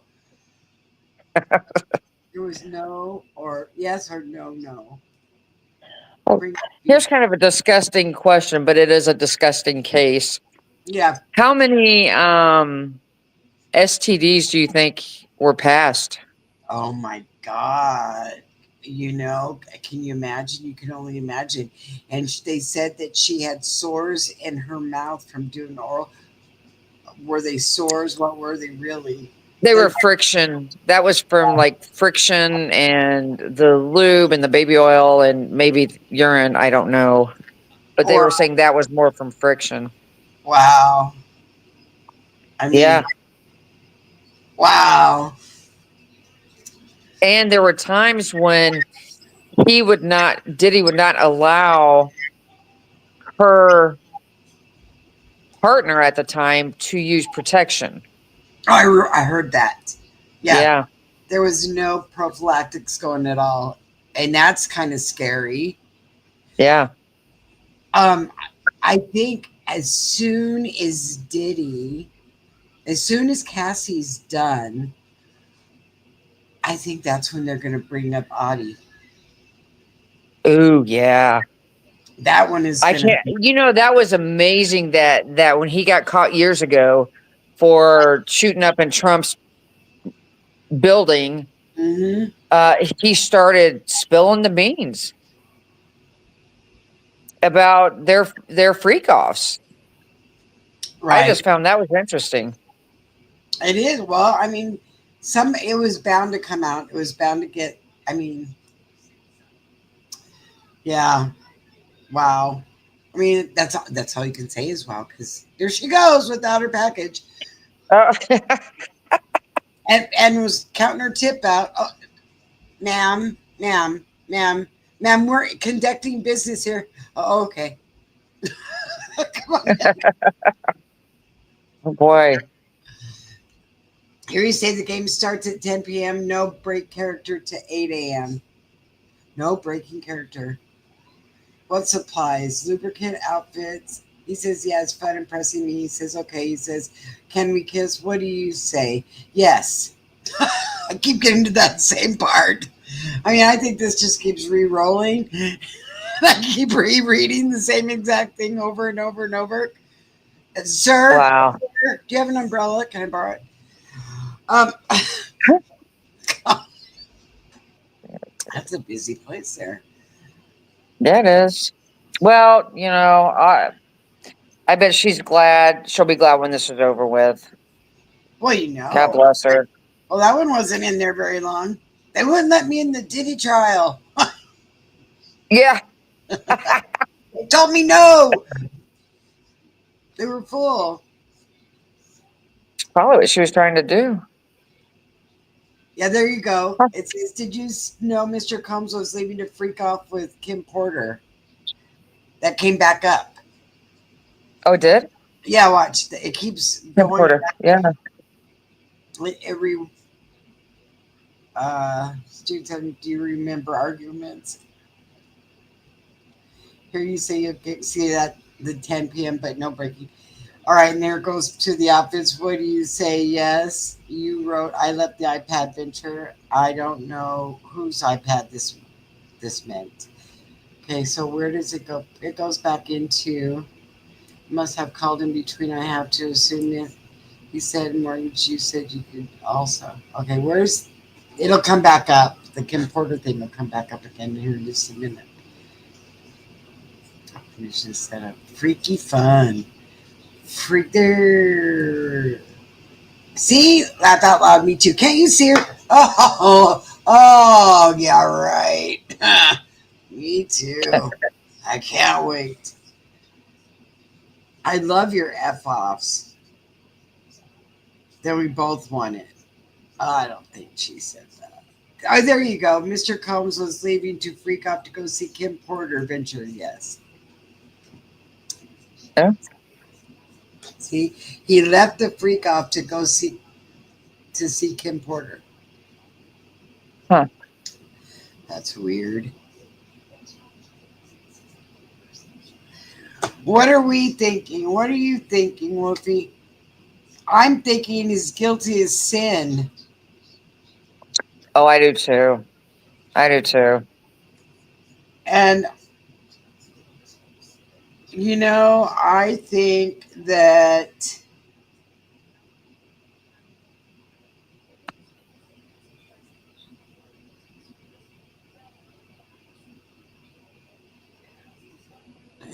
on here's cartoon.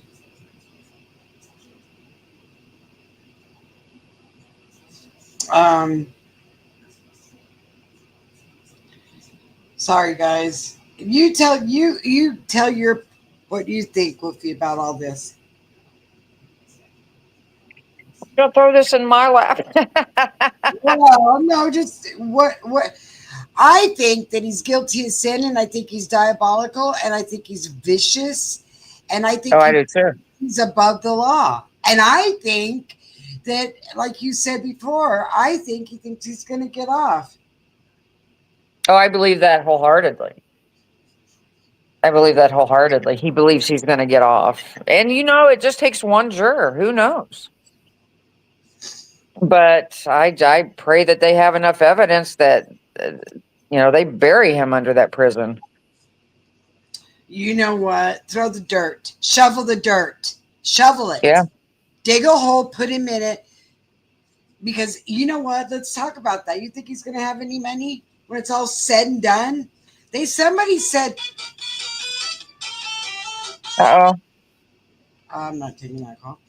Whoever that was. I am busy. I'm busy. I think that he thinks that he's a beloved. Do I believe he's going to be set free? I don't think so. I don't think so.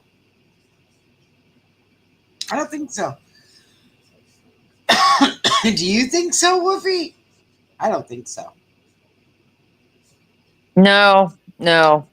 He's going to get some charges. He's going to try to discredit those witnesses the best that they can, but and I know they were talking about the poll with Cassie's testifying. and it was like almost 50-50. I think she was credible. I think so too. I think she was very credible. But I don't know how almost half of the people didn't agree with that, but I don't know. Where is this poll coming from? It's um they are doing they're making their own up. It's this person Oh, right there, you know, so no, what did I do? I No, I thought Cassie. I thought up to this point she's been very, very credible. I think so You can too. almost, I mean, you can tell she's being honest, I think in so. my opinion. Yeah. I think so. And I think that I believe that, like you said, I believe that Diddy believes he's above the law. And I believe that he's sitting in the, I can almost see him sitting in the courtroom, smug, thinking that, you know what, this is never going to, none of this is going to hold any water. This sounds more like a domestic case. I mean, can't you hear Yeah. him? Can't you hear him? I can hear Yes. a little bit. But come on. I mean, sitting there, hearing her testify, knowing what he did to her and how she felt, she was crying. Do you think he had any kind of remorse or feelings towards her? No. I don't either. You know what? Come on. Think about this. The man had, they asked, do you think that he ever did those kind of things to Jennifer Lopez? I Yeah. I think that he might have backhanded her maybe a time or two, and that might be the reason. And that may be the reason that he's. Well, she only stayed with him for a couple of years. I was going to say that's probably why. And here's the thing: she comes from a lot of money. Jennifer Lopez already had a lot of money before Diddy ever went out with her. You know what I mean? Right. She was already stable, and Cassie didn't have a pot to piss in or a window to throw it out of. And what is that guy carrying his coat? A blanket. He's going on staying the night. Jennifer Lopez already had her money. She was already a millionaire. She didn't have to put up with Diddy's crap. I would like to She did for a couple. She did for a couple of years, though. But I can tell you, her mother absolutely despises Diddy, and I think that he was abusive towards her. I think that she got probably kind of slapped around a little bit, but I don't think she had to go through what Cassie's had to go through. No. And I think the difference there is because Jennifer Lopez had money and could walk away. Cassie didn't have any money. He was telling her he was going to get this record deal and he was going to put her on. You know what I mean? Yeah. He was going to give her a record album and she was going to be famous and rich and famous. And she wrote hundreds of songs and never got to do any of them. Because he held her back. He held her back. On the flip side of that is he held her back, but now he's boosting her career. Oh, big time. Yeah, because now he paid her through that settlement, and she's got a book that she's going to probably release after the trial, and I'm sure it will sell like hotcakes. You know it. You know it. So and good for her. The mother helped her write that book. Yeah. Yeah. Her mother helped her write that book. Can Sure you did. imagine sitting there with your daughter that your daughter has denied anything has ever happened? She wouldn't tell her mom anything about it because she didn't want, you know what I mean? Yeah. Bless her heart. And then she had to all come clean with all of it to her mom. Yeah. Okay. And bless her mom's heart. Her mom was right there to support her. God love her. You know, What a good woman. I don't know yes, that. I mean, I would have been in an orange suit if that were my daughter, because I would have been after Diddy. amen. Amen. And of course, you know what's funny is the man's only a half a pint tall anyway, but he's got great big guys all around him. I'm like, Mm-hmm. what a coward. Yes, that's the word. It's a coward. It's a coward. And I believe that any man that beats on a woman is a coward anyway. Yeah, You know, so yeah. she and you know, I think about this too. I think about all of the guys that are in prison going like this. Come on, come on. Just get this trial over with. And hey, buddy, you need protection. It's gonna cost you $1 million a month. And he's not going to have any money left. And then when the money's gone, they're gonna say, oh, you don't have any money now? Well, guess what? You don't have any protection either. But then I also heard that the feds are going to confiscate all of his money. Well, rumor has it, what I've heard throughout, the trial, and Right. a lot of it's speculation, but he gave a lot to his mom to hold for him.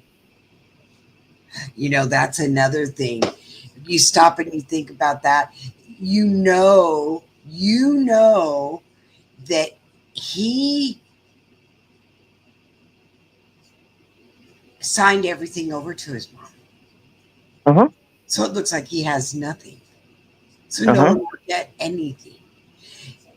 Back to that coward. You know, it's like, oh, well, you know what? I don't have anything anymore. Yeah, somebody will get to him when this trial's over with and he's in prison. It may not be right away, but somebody will get to him. Oh, yeah. Oh, it's guaranteed. Oh yeah. Guaranteed. You know, he's going to have to be in solitary.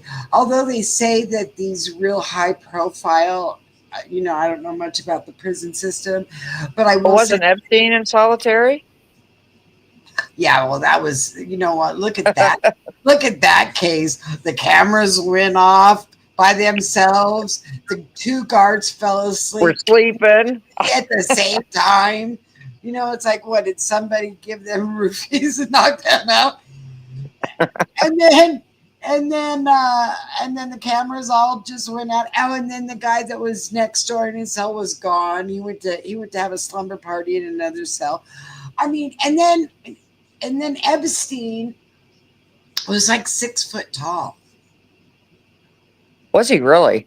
Yeah, I mean, he was not a short man. He was like 6 foot tall. These bunk beds. I mean, he would have. I don't even know if he hung himself the way they said, if his knees would hit the ground. You know what I'm saying? Yeah. That was all fishy. All of that was fishy. Oh yeah. I mean, it was obvious. I mean, because when you're in solitary confinement, you don't have anything. You're basically nude in those cells. Glass door. Right. You don't have anything because you're being monitored. So Right. there's no way you have. That he had all this stuff in there. Yeah. Yeah.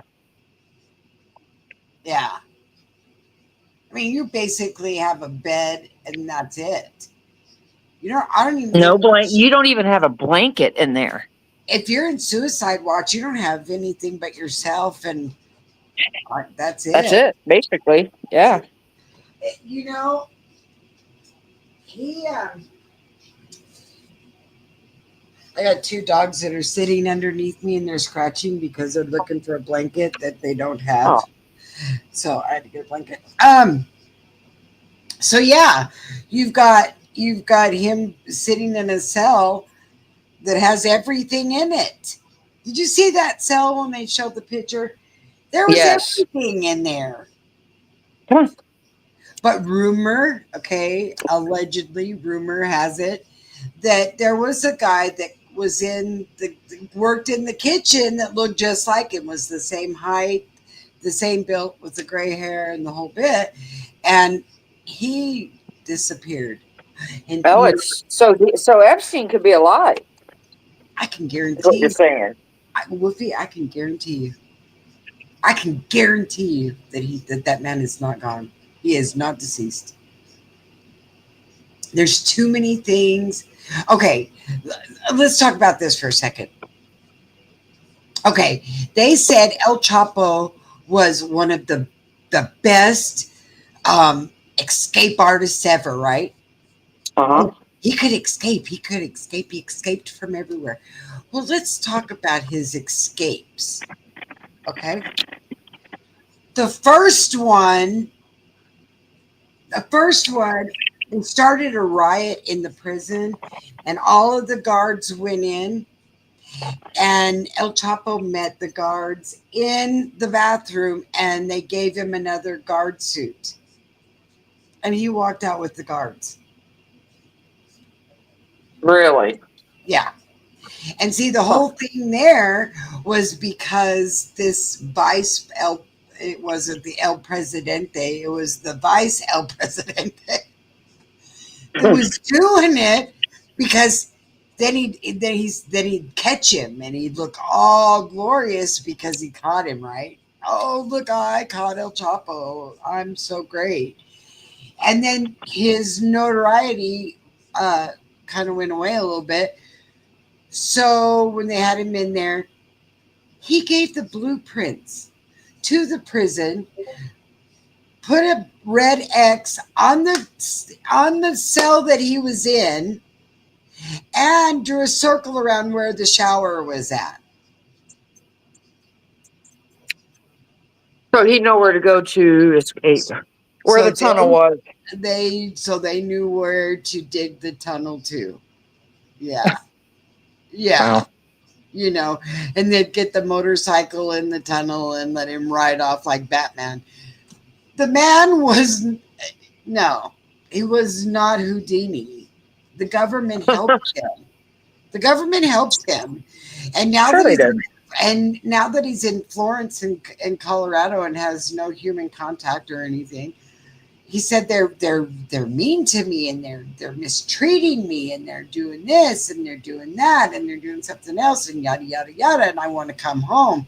Yeah, well, that ain't happening, because the United States said if you can't keep him contained, we will. So going back to Epstein, so after you hear that story, well, Epstein's best friend was President Clinton. Uh, so disappointing. You know, I just feel like, I mean, they're like Teflon, nothing sticks to them. And I just feel like they helped him get out. Because they say right now, his island, there's still activity going on over there. There's people wandering around over there because they've flown over it and seen people wandering around. What are they doing there? I thought it was shut down. You think he's on his island? I don't know, but I know that there's still activity going on his island, and then they have guards that are guarding the waters, Whoopi. They're guarding the waters where you can't even get that close to the island. Okay, why? Oh. Why are you guarding it? What is over there that you are guarding the island for? No, that man is not gone. We'll find out later. That's like, well, you know that Hitler didn't die, right? No. No, Hitler never died in that bunker. Hitler got away and was in Argentina and procreated with some woman and had 2 kids. Oh, Lord. He didn't die till he was like in his 60s. I had no idea. That just came out about 6 months ago, 7 months ago. And I'm like, okay, wait a minute. Everything that we've learned in life has been wrong. And he escaped Yeah. and he lived in Argentina. No one ever, I mean, this is what I'm saying. Now that he's gone, okay, now we'll tell you now that he's gone that this is, you know. So you've got that. And so, yeah, they could take Epstein and put him somewhere and whatever. And then when he passes away later in life, they'll say, you know, he really didn't die in that cell. Really? Wow. Because the man had billions. Did he? Billions. Yes, billions. Well, wow. He had his fingers. His deal was he had his fingers so much in the government. Epstein was the There you go. government. He was the the kingpin of the government kind of bad kind of stuff. And a lot of the names were government officials and that kind of thing. So you've got that going. Diddy's going to be the Hollywood downfall. Oh yeah. You know? It's going to Definitely. be interesting. It's going to be interesting. Well, here's another conspiracy, if you want to call it. You know that Bob Joyce, that minister in Arkansas, that they say Yeah. is really Elvis. Yeah. I hadn't heard that. Yeah, they said it's really Elvis. He only appeared on the scene a few years ago, and this guy is just—he's an older DJ. I shouldn't say elderly. He's an older DJ, and he has followed it right down the line. And he's like, look, his same finger's broken. He carries himself the same way. He sings exactly like him. You can take when he sings and put Elvis's song right over it and not be able to tell the difference. Really? But the deal with Elvis, he went into protection. The whole deal was he went into the witness protection program because Elvis did state evidence or federal evidence against the mafia. Oh. Aw. Yeah, he turned federal evidence against the mafia, and they said that even one of the guys that the father had passed away during that time that he turned his evidence or whatever happened at that time, went up and talked to him, went to Arkansas and talked to Pastor Joyce at the church, and he was like, are you really Elvis? And he said, you know what his answer was? I am who I am. Oh. Wasn't that an interesting answer? Right. He never denies it, but he never confirms it. And there's two of them. So the one that does, it's really kind of weird. The one that does the preaching and the songs is different from the one that walks in the streets. It's weird. It's all weird.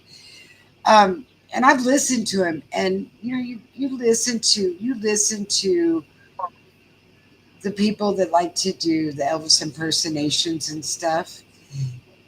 You can always kind of hear, or it wasn't quite right. It was close, but it wasn't quite right. Well, Right. This guy sounds identical. I'm gonna have to check that out. It's Well, identical. how old would that make him, though? 90 years old, 80, Yeah. 88 years old or 89 years old. And this guy's up there. Wow. Yeah. Yep. Isn't that crazy? And it shows him in the church playing the piano, singing, or playing the guitar and singing. And they had an interview with Priscilla, and they said, if Elvis was alive today, what do you think that he'd be doing? And she said he'd probably be preaching at some church. Really? Yeah. So I mean, Oh, conspiracy is it? This is another one of those things that, if it's true, we'll find out after he's gone. yeah. Oh, that was really But yeah, but we have been taught or brainwashed or whatever that conspiracies are crazy. Conspiracy theorists are crazy. Don't listen to them. But you know what? I don't know. Some of the conspiracies I don't doubt. right, I right. I had It's a call coming in. okay. Go ahead and answer it. Oh no, Oh no, that's what I said. I did. no, I just rejected them. That's what I did. Reject. Um. Yeah. No. It's amazing. It's totally amazing. The things that they have told us that aren't right. The things they've hid from us that aren't right. The, I That's our mean, government. it is. They want to bury it, make it go away, and everyone continue on with their life. Mm. So, And we've done it. depending on if Diddy has people in high places, is he going to get Epstein, or is he just going to disappear? I don't know. I don't know if Diddy ever had the Clintons in his free cards.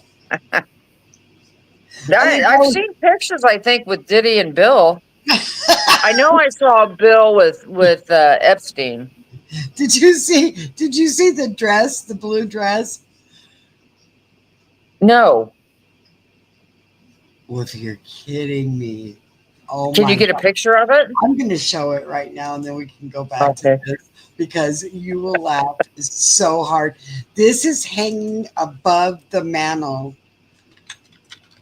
at the Epstein Island. Let's see. I gotta show this. You're like, you won't believe it.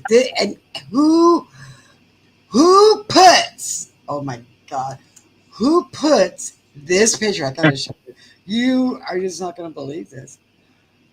Who puts this picture above the mantle? Above the mantle. Ready? Here we go. Oh no. Uh, seriously? Yeah, and that is not AI. It's not. Oh Lord. And notice the red shoes. Yes. Do you know what I they was just stand going to for, comment. right? You know what they stand for, right? No. That's the Illuminati stuff. Is it? It sure is. Yeah, I mean, look, is that Hillary's dress that he's wearing? Oh my God. Look, it is. Oh. Oh. Oh, okay. Now I have totally been traumatized. Yeah.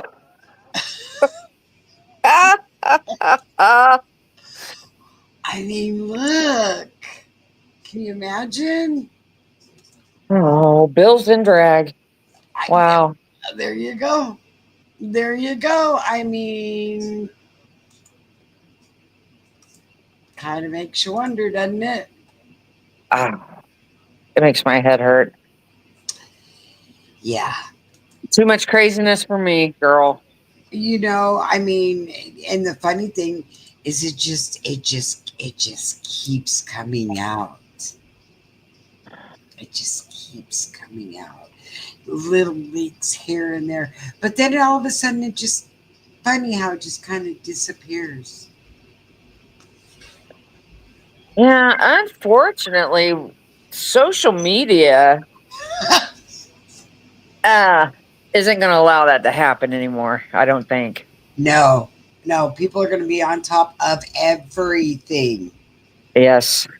And they're going to go, hey, you know what?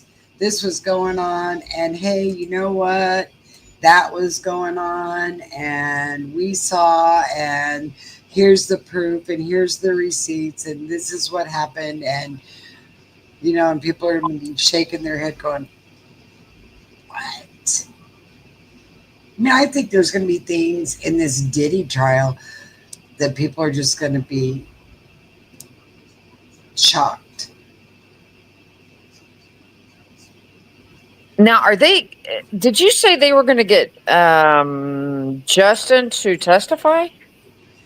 Okay, anyone that is high profile, like us, Usher, or Justin Bieber, or Britney Spears, or any of these kind of people, they are going to testify via a videotape or Okay. They're not coming into the courtroom. They'll Oh be my gosh, could you imagine? no, no. Some of these high profile, if they went walking through the door, people would be just freaking out. Oh yeah. You know, Well, I hope that and pray for that little girl, Cassie, that I she'll used to, get some sort of closure and healing and can move on with her life. you know what, I do too, and I just pray that all of those skeletons go away and she can live with herself. Because the bad thing is she thinks about all the bad things she did and it's not her fault. No, it's not. You know, even though it happened, it's not her fault. So Well, you know,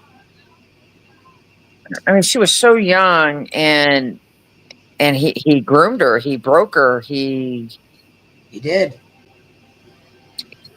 he created that fear and within her, and that was enough to control her. And then Right, when she did step out of line, he beat her right, severely. right. Such a Yeah, shame. he was definitely in control. You never hear of him beating a man like that, though. Well, you know what? You know that Usher ended up in the hospital. Well, that was more of a, Yeah, yeah.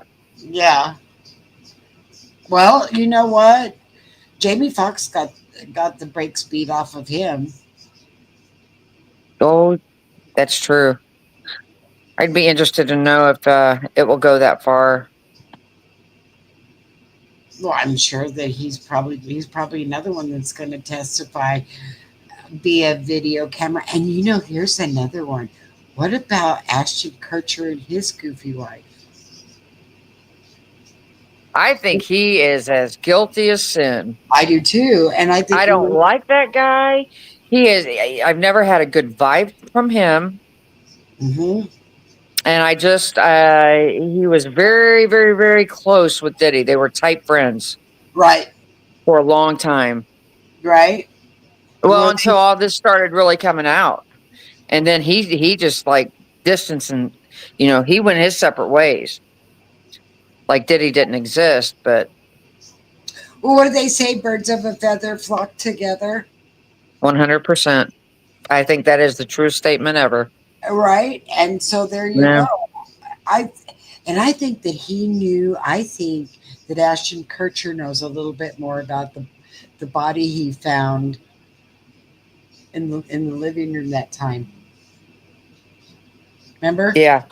Yeah, Yeah, he went to pick her up for a date, didn't yeah, he?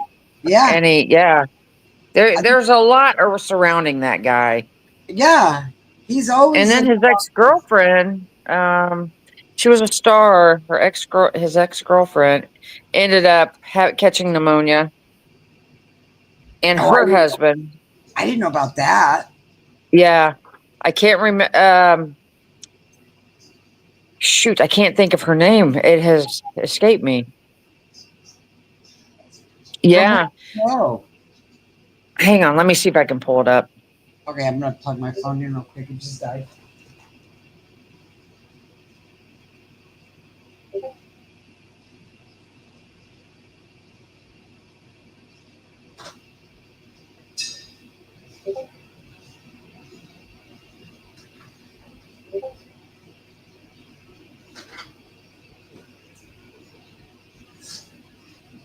It was so nice of that phone to say goodbye and shut right off.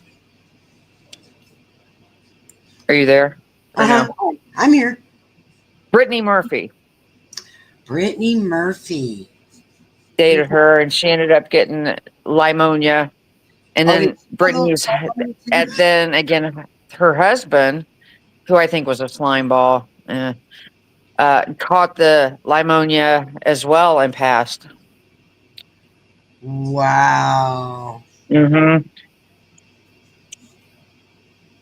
So I don't know the story behind all that, but yeah, it's all just interesting. It's all coincidental to me. I don't know. There's just a lot. Right? It Right? can't just be coincidence. It just can't be coincidence. No. No, you know what they say, if it moves like a duck and it quacks like a duck, it's a duck. Yeah. Yeah. Well, and there's a lot going on there too. You know that Sam Bateman Freed or whatever his name is Diddy's next door neighbor. Tell me he wasn't paid off though. Sam Bateman Freed. Whoever his neighbors were. Well, I don't that's know him. you don't know. Oh, you do know him. You just don't know that that's his name because he was big. He was the guy who'd be like, oh, that's his name. The guy that was like Bernie Madoff, that him and his girlfriend rented that mansion and they got online and they stole all that money from people, from their bank account or from their their trust funds and all that stuff, and he had all Ah, this money, and then they finally busted him. And he's got like, yeah. yeah, he's like young and he's got like curly black hair and kind of, Yes. that's Sam Bateman Freed. He is Diddy's next door neighbor. Oh Lord. In the prison, in the holding place right now. I don't even. They have him over there so he can watch him. You know, here, let's watch him and make sure he's okay. Yeah. Well, I don't know. I don't know. I don't know if anything could happen there because that's like crazy. But yeah, Wow. yeah. But I was talking about Diddy's when he was still in his mansion, his neighbors Oh no, I don't know. saw all this activity, weird activity, buses coming in with kids and I heard that. supposedly. I Yeah. heard that. So you know they were paid off. Oh yeah. In fact, they had that one guy that truck driver that had some video thing out there that said, I wonder if they're gonna subpoena him. He was paid. He got a phone call. He was a retired truck driver, and he got a phone call that he needed to make a run, and they were going to pay him X amount of money. I mean, it was a big chunk of money to go pick up this delivery and deliver it to Diddy's house. And he was Seems like not I heard allowed to about that. ask, yeah, and he was not allowed to ask what it was or anything. And Uh, and and the passenger was kind of goofy too, like he had already done it before or something, because he was like, just don't ask any questions or whatever. And then they took the package out, and out of one of the bags or one of the containers or whatever, there was a little arm that came out. oh no. Yeah. Yeah, Oh and he said, no. once you see it, you can't unsee it. Oh my Yeah. Well, you know, the guy that, what was, what was that guy's name that one guy that they have him in a mental institution? Is that Audie? Is Is he he? is no, Audie's a good looking guy, right? Well, he was. Did you see him back in the day He was real when apparently he was joining in on these freak offs? he was real nice looking, right? Oh yeah. Okay. Well, the one I'm thinking of is the one that got in the mental institution that said that Diddy did him and umpteen times, whatever, and they said no, they didn't believe it. I don't know And that. he was the one that had the court case that he was suing Diddy. Oh no, they dropped that. Yeah. Yeah, Yeah, and I know who you're talking about. yeah, and they're saying now that he's going to testify. Well, how credible is he going to be? I don't know. See, they're probably going. That's probably the defense doing that, saying, "You see, people lie all the time. Look, this man said this, and it never happened." Oh, You know what I mean? But a whole another yeah. story. But I don't know. The guy knew an awful lot about him. Like that one guy that said that he had an affair with Obama. Well, if he stays away from the fish ponds, he'll probably be okay. Well, he's gone now. He said he got out of he was in prison and he got out of prison or something and he was going to Chicago and he asked the cab driver something that he wanted to meet up with someone or something, and then come to find out they set him up with Obama or something. That was when he was a senator or mayor or something. And then, yeah, that was another rumor. No. He swears by that. He Okay, said, here's a question. And it's a little off topic of "It's the Diddy thing, but okay. there has been rumor or speculation that Michelle Obama is actually a man. Uh huh. Have you heard that? I heard just recently that on her podcast, she made a comment in reference to that. And that Really? she said, and as a black man, Oh, referred to herself as a black man. And then there well. was, I mean, these are all of those wonderful conspiracy things. And then this couple came forward, and oh my Big God, Mike, yes, Big Mike. yeah, Big Mike, right?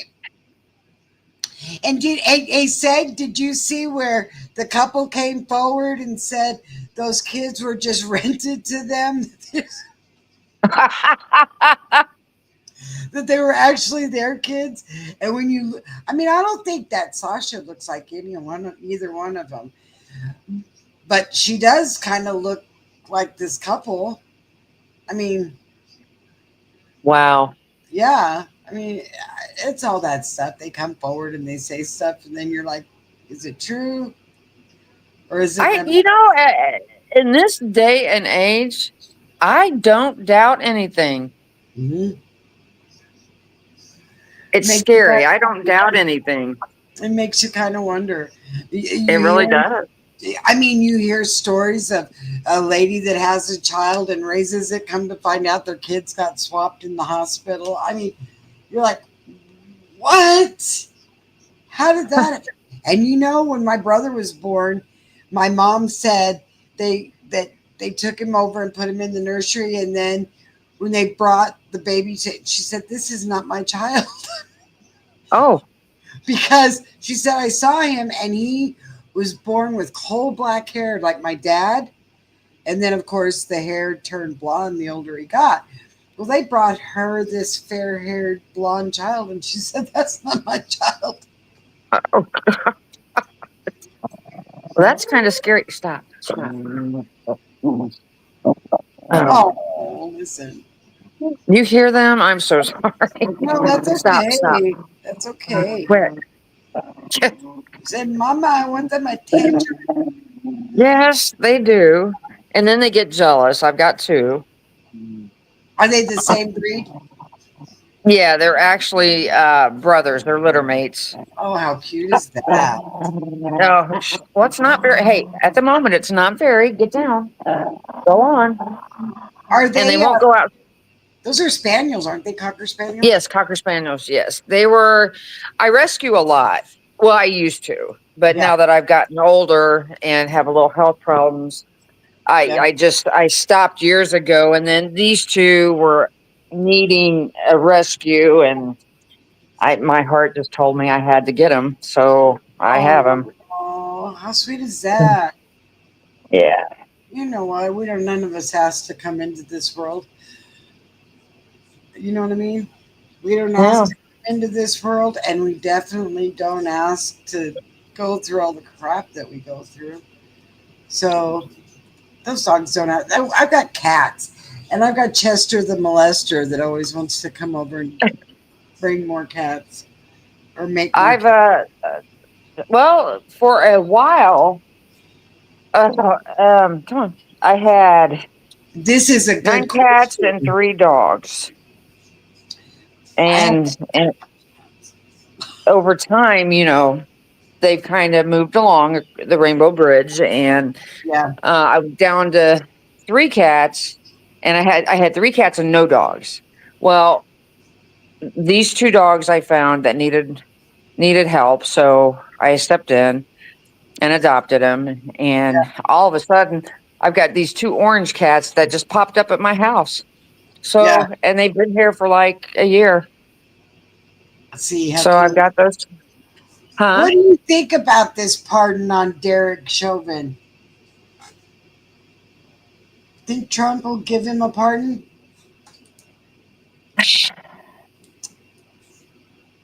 I don't know. I don't either, because that was a big thing. That really was. And I think, I mean, Trump's going to do what Trump wants to do, but I think that Sure. his PRs or whoever might advise against it. I don't know. You know what? I think you're right there. I think that Trump is going to go, you know what? I'm in the thick of too much stuff, and I don't want any part of that. But Exactly. we'll see, Seg. We'll see. The Menendez brothers got out. They're getting out. So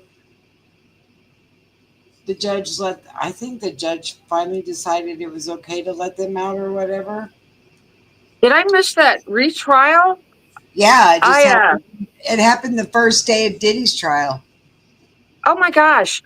You know what? I mean, I know a lot of people have mixed feelings about that, but I watched that Netflix documentary that they had out, and it kind of changed my mind a lot Yeah, me too. about what happened to them, and I'm glad they're out. Well, and they say they have been model prisoners. And So they say they're going to continue that, and I really, truly hope that they do. they're both married. Yeah, I knew that they were married, and then they um, developed like a hospice care in prison. Wow. Yeah, and they cared for these prisoners that I apparently didn't have family or anything, and cared for them until their last days. Wow. Yeah. That's impressive. You know, I watched that documentary about the dad, and I thought he was something else again. Hmm. And so was the mom, according to that Yeah. documentary, that movie. The mom Yeah. was off too. Oh yeah. She was Oh, too busy and wanting attention. yeah. And I think that if you had any association with abuse or domestic violence or any kind of trauma, I mean, you understand that Right.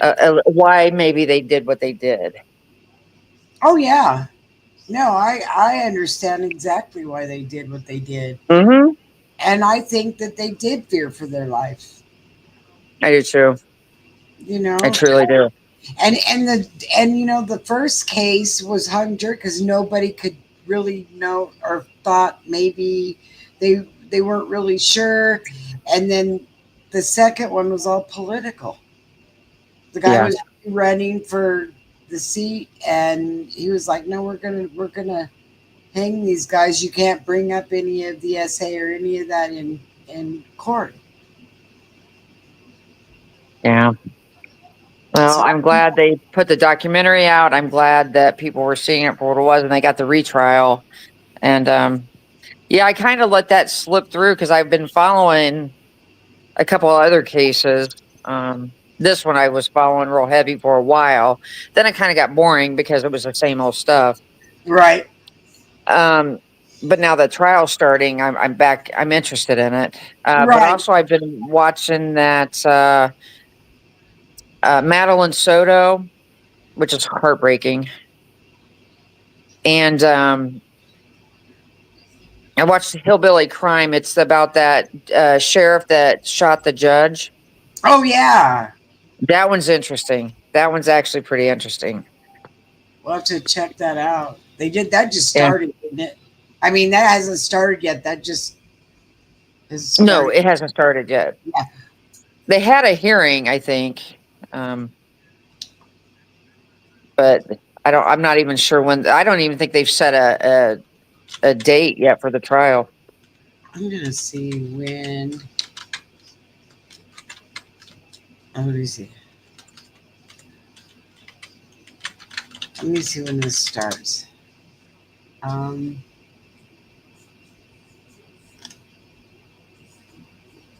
Uphill battle. Yeah, but when is the trial?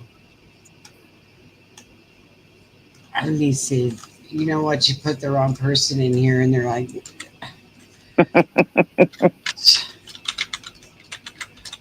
Carmelo. Oh, and that's another one. Yeah, I don't. That there's Let's see just so many. when does this one start. He's getting ready to graduate. I can't believe that even is a possibility. Yeah, me neither. Me neither. You know what? I Mine guess is too, Linda. mine doesn't.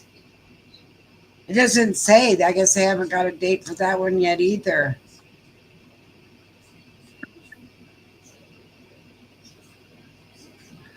You know, wow. Did you see Linda's message? Yeah, I did. I did. Mm. Um, I don't know when the Carmelo Anthony trial begins. They didn't have a date yet, apparently. Yeah, but that's going to be another high profile That one's gonna case. get nasty. Yeah, it is. Yeah, it is. It's already starting to get nasty. You know, I almost want to say it. What scares me is that they're gonna pull this into like another Rodney King, or they're gonna try to wrap something like that around it. You know, Well, and I don't know it's how they can though. That doesn't even make sense. this guy's weird. This Dominic Alexander is so weird. They need to get rid of him. They do because it's Truly. actually putting a black mark on him. Oh yeah, and people see it. All people see it. Why did you begin your relationship with Mr. Muscati? We enjoyed each other's company. We were on break. Huh. Well, he's a lot better. She's a lot better off with who she's with, Muscati or whatever. That she married that guy. There was the physical trainer or whatever. Oh yeah, this Muscati I thought is Kid Cudi. Oh, is it? The That's Kid. I think that's Kid Cudi, and that's the car that he allegedly blew up. Oh yeah, that he. Yeah, okay, I'm with you. As much as you think you're Bruce Willis, you're not. Your kids were babies when we were started dating. Okay. Well, I don't Well, know. listen here, girl.